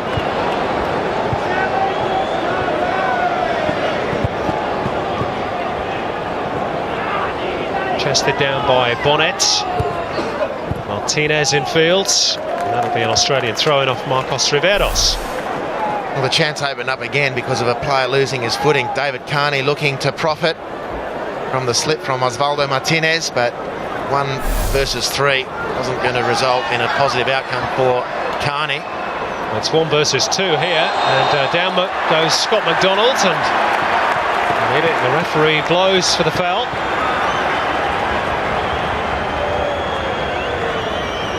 Well, another good bit of work from McDonald, getting his body between defender and ball and winning the free kick when the extra cavalry arrived for Paraguay.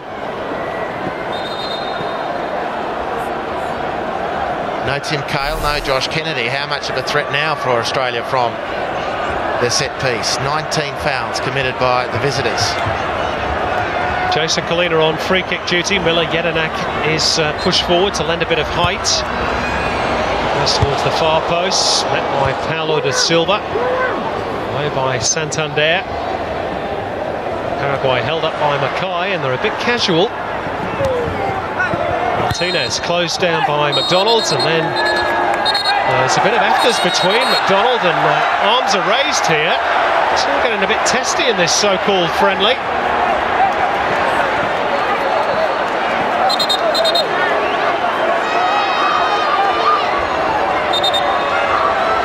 Scott McDonald was very angry, and across came Enrique Vera to try and get involved too.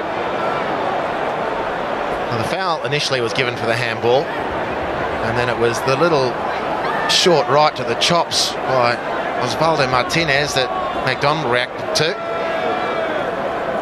Came before that interjection.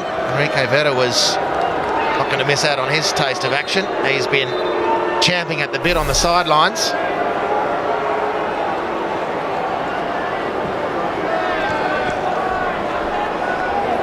Well, it's all been calmed down now, and tempo of the game will be further slowed by yet another change. This is Christian Benitez. So we've got an Edgar Benitez and a Christian Benitez who've entered off the bench. Cesar Benitez is a defender, actually plays at left back, so like for like swap with Claudio Morel Rodriguez. This is Santander. Well, all good work. I mean, what about the touch to set up the play and then the weight on the cross? Now Bonnet is in behind. Chance here for Paraguay. Up in the air by Garcia, but it should be Schwartz's. He opts to punch, and Bonnet will return it. Australia struggling to clear their lines here. It's the substitute who has the effort, Christian Benitez. What An intro that would have been. Well, they've had a couple of very attractive moments in this second half, Paraguay, and it's largely the substitutes who are linking. And this is a second effort at goal after Santander opened up Australia's defence with some beautiful work, really. But Cesar Benitez couldn't make do with what was a difficult effort, the ball bouncing very high.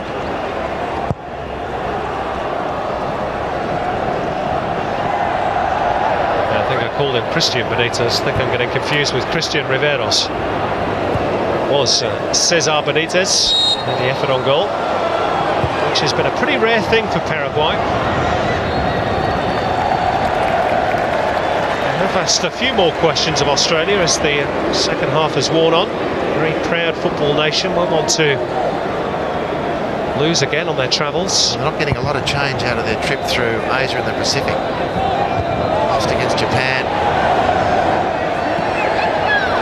Japan will see that as exacting some sort of revenge for losing on penalties in Pretoria in the World Cup round of 16 match. Still time for them to perhaps save this game in Sydney, though.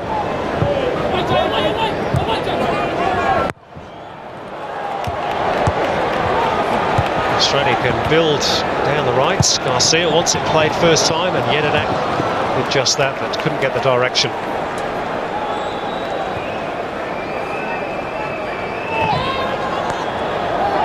This is Marcos Riveros. Infield for Osvaldo Martinez. Carlos Bonnet, who's really pushed forward in the last 10 minutes or so, gets the chance to centre. Johnny McCain heading it clear for Australia.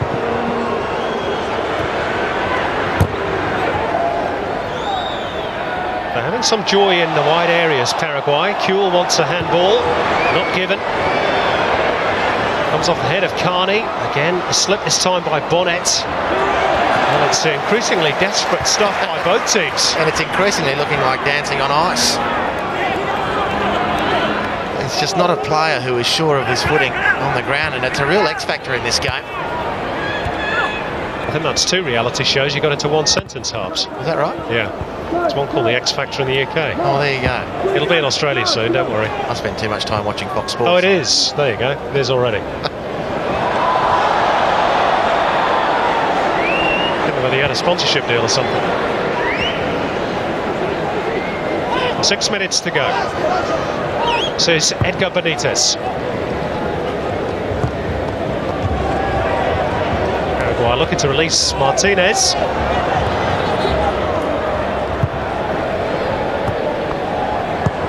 Shows you how much Australia have been pegged back. Richard Garcia was almost in the central defensive area there. Now, referee has clearly had enough, and it's going to show just the second card of the contest, and it's going to go to Daniel Veron of Paraguay. Harry Kuhl none too happy with the attention afforded him by Dario Veron.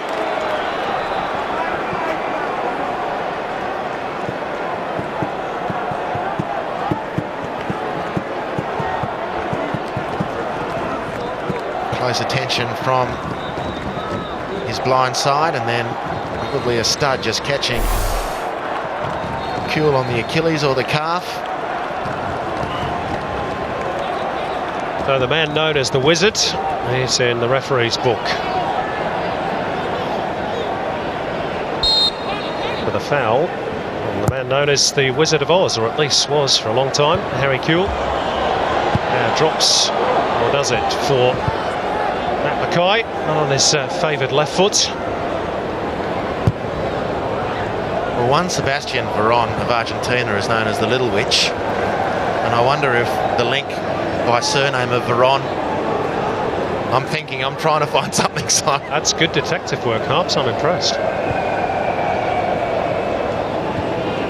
There's not been a lot of magic in his play tonight. No, completely different types of players, to be fair, as well.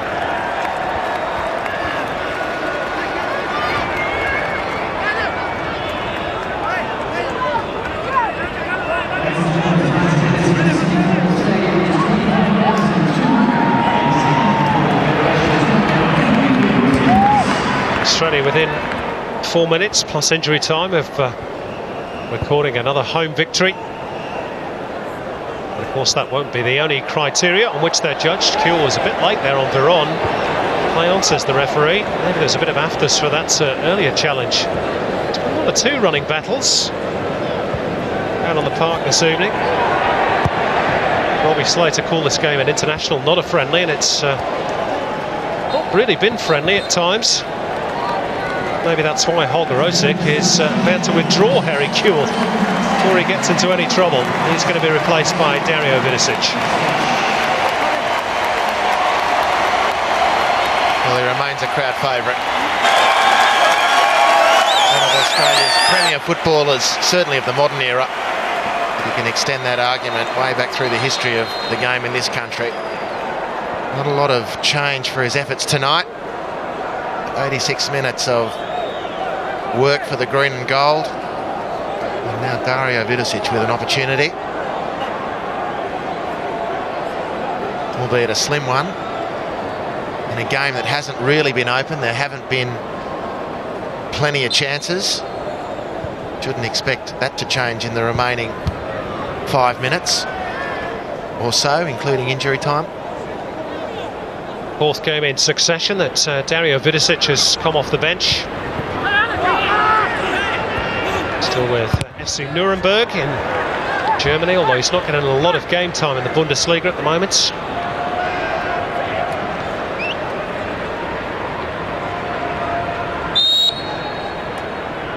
There he is. At least he'll be able to converse with Holger Osik. I'm presuming he speaks a bit of German, Dario.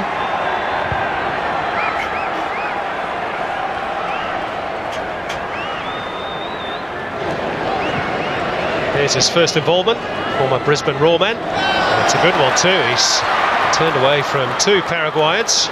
Teed it up for Garcia, who saw the goal gaping some 30 metres away. Very optimistic.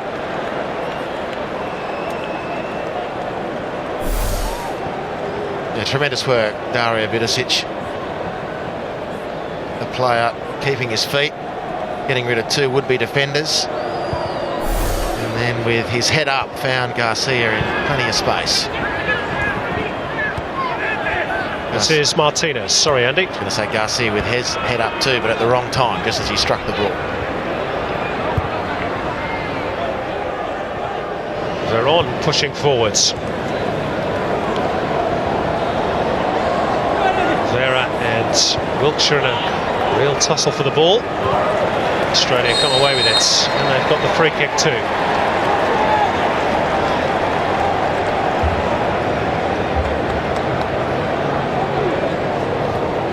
.21 fouls now committed by Paraguay. 10 for Australia.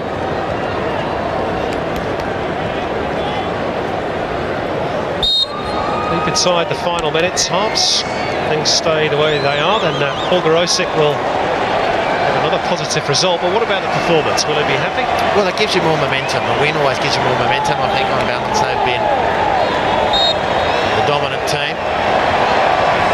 But I think the really interesting part of this game is the different way the team plays when Kennedy's in as opposed to when Scott McDonald came on the field. He's a late cameo for Alex Brosk, getting a cheer from the local Sydney FC fans. And they should give some cheers to Richard Garcia as well. I think that's one of his more effective performances, in my humble opinion, for Australia. I don't know whether you agree, Andy? I thought he had a good game, that last shot notwithstanding.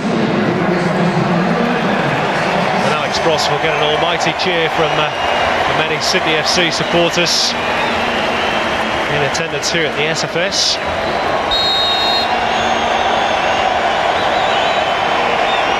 There's his club coach, Vitoslav Levitska, sent alongside him Miron Bleiberg, watching one of his charges, Jason Kalina as well. In fact, there's a few of them there. Dave Mitchell's there in the foreground. I haven't seen Vitoslav Levitska smiling like that for quite some time. Certainly not at this stadium. He'll be hoping for one thing from this point on, and that's Alex Brosk survives 2 minutes and 45 seconds without getting injured. Well, good to see him getting a cap. It's his first in 4 years, the Sydney FC flyer. And you're right, Harps, important games to come for Sydney. Away to Melbourne, victory, and Perth Glory, the team that's bottom of the table. He'll want Brosk fit for those two, and here come Benitez and Wilkshire again, really going at it. In fact, Benitez, Edgar Benitez that is, had his hands around the throat of Luke Wilkshire. There's no love lost there, Andy. No, there's been a bit of niggle right throughout the game. Well, Benitez They're still going at it as you're watching this replay. Well, in competitive matches, if I can use the term, they're punishable by cards at the least. Well, it was a Muscat Cosmina moment there for a second.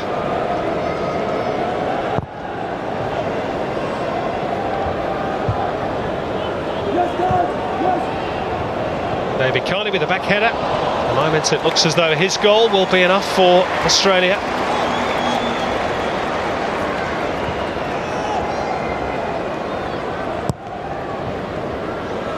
To be fair, a goal worthy of winning a game. Super finish by Carney. On the ground, of course, where he used to play as well for Sydney FC.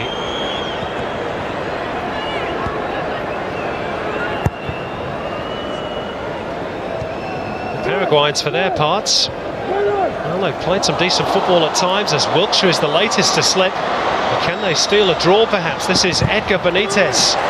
Well done, Jade North, who got back to cover Wilkshire. This could be the last roll of the dice for the Paraguayans. Veron. I think it's fair to say the pitch has certainly played its part this evening too.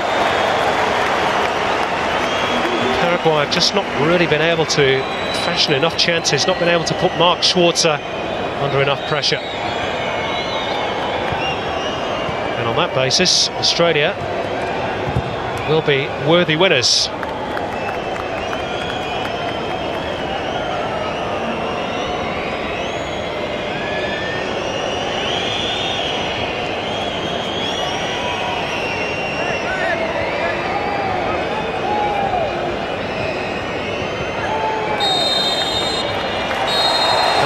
Says Yuichi Nishimura. So David Carney's goal in the 53rd minute wins it for Australia. On an awkward night on an awkward surface, but Holger's heroes indeed. Smiles all around the SFS as Holger Osik's first game on home soil ends in success. Australia maintain their unbeaten run against the Paraguayans, but will German coach still be smiling come the real business in January in Qatar? The full-time scoreline at the Sydney Football Stadium. Australia have defeated Paraguay by 1-0.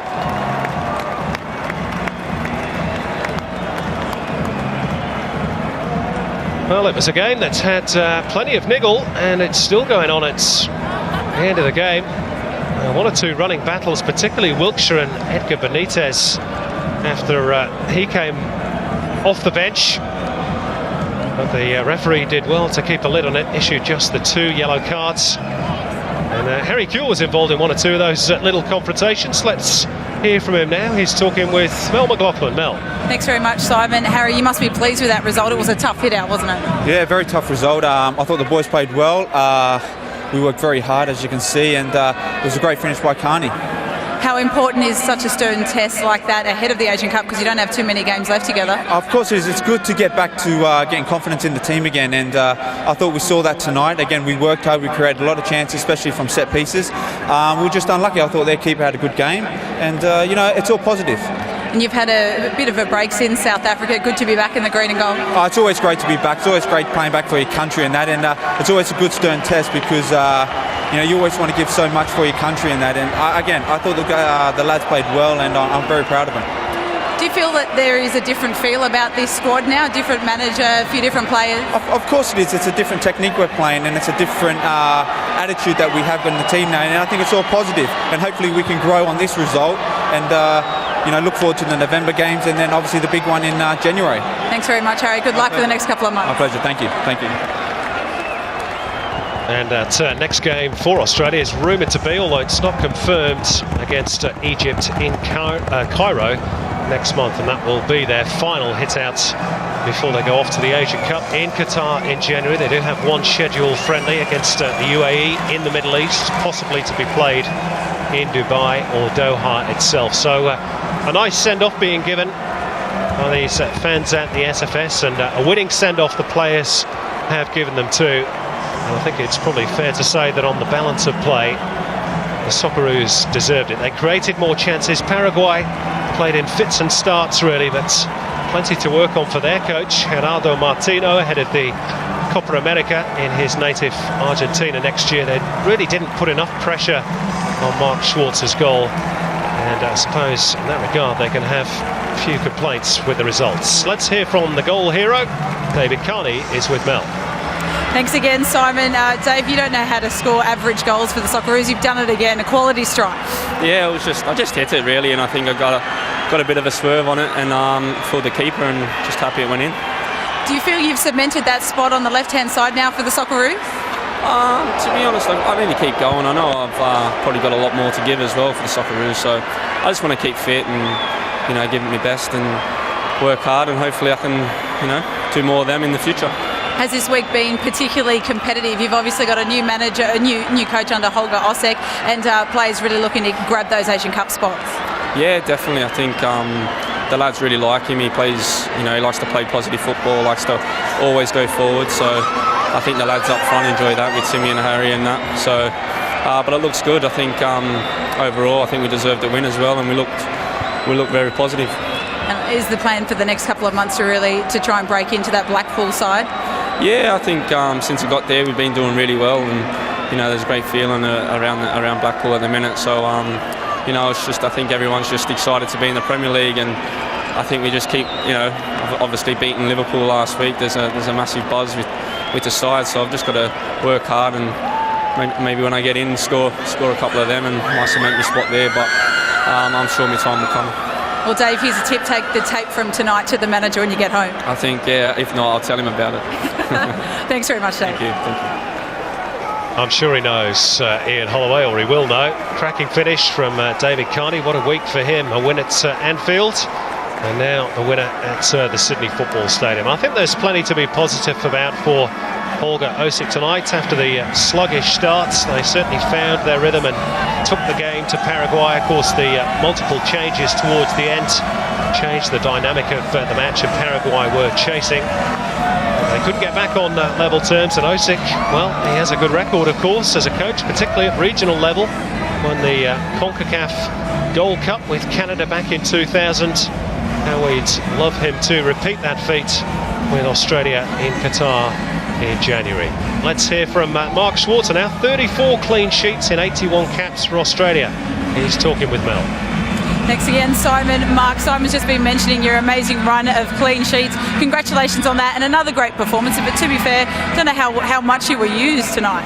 No, it was a nice game to play, actually, other than a couple of awkward balls that came back to me. But no, I think the boys did very, very well. You're playing against a very, very good side, and I think very new into the new manager's regime. I think the guys are starting to really gel together and are really starting to push forward and play some attractive football. And ultimately, what's important is getting a result, and tonight was fantastic. A lot has been made about the word attack and the idea that Holger Osek wants to attack more and the players want to attack more. Has there been a new life breathed into the squad? I wouldn't say necessarily new life, but I think what always happens when a new manager comes in, he brings his sort of enthusiasm, a different look on the game. He his different sort of encouragement. The manager, he's very energetic, he's very enthusiastic, and I think that sort of brings it across to the players. And I think the players tonight in particular, really wanted to put on a good show for all the fans that come out tonight. And I'd like to thank them all as well for supporting us. I know it wasn't the best of World Cups for us, but it was fantastic. You all come out tonight to support us. And just quickly for you, it's been another amazing week, picking up 2 major awards. Yeah, it's been unbelievable. I couldn't have written a better script for myself in the last 2 years. It's been unbelievable, and I just want to keep going. I love playing. I enjoy playing. Tonight again, I enjoyed it again as much as ever, and as long as I'm playing well enough and warrant selection, then I want to be there. Congratulations, Mark. Thoroughly deserved those awards, and you're obviously well loved by the fans as well. Thank you very much. Cheers.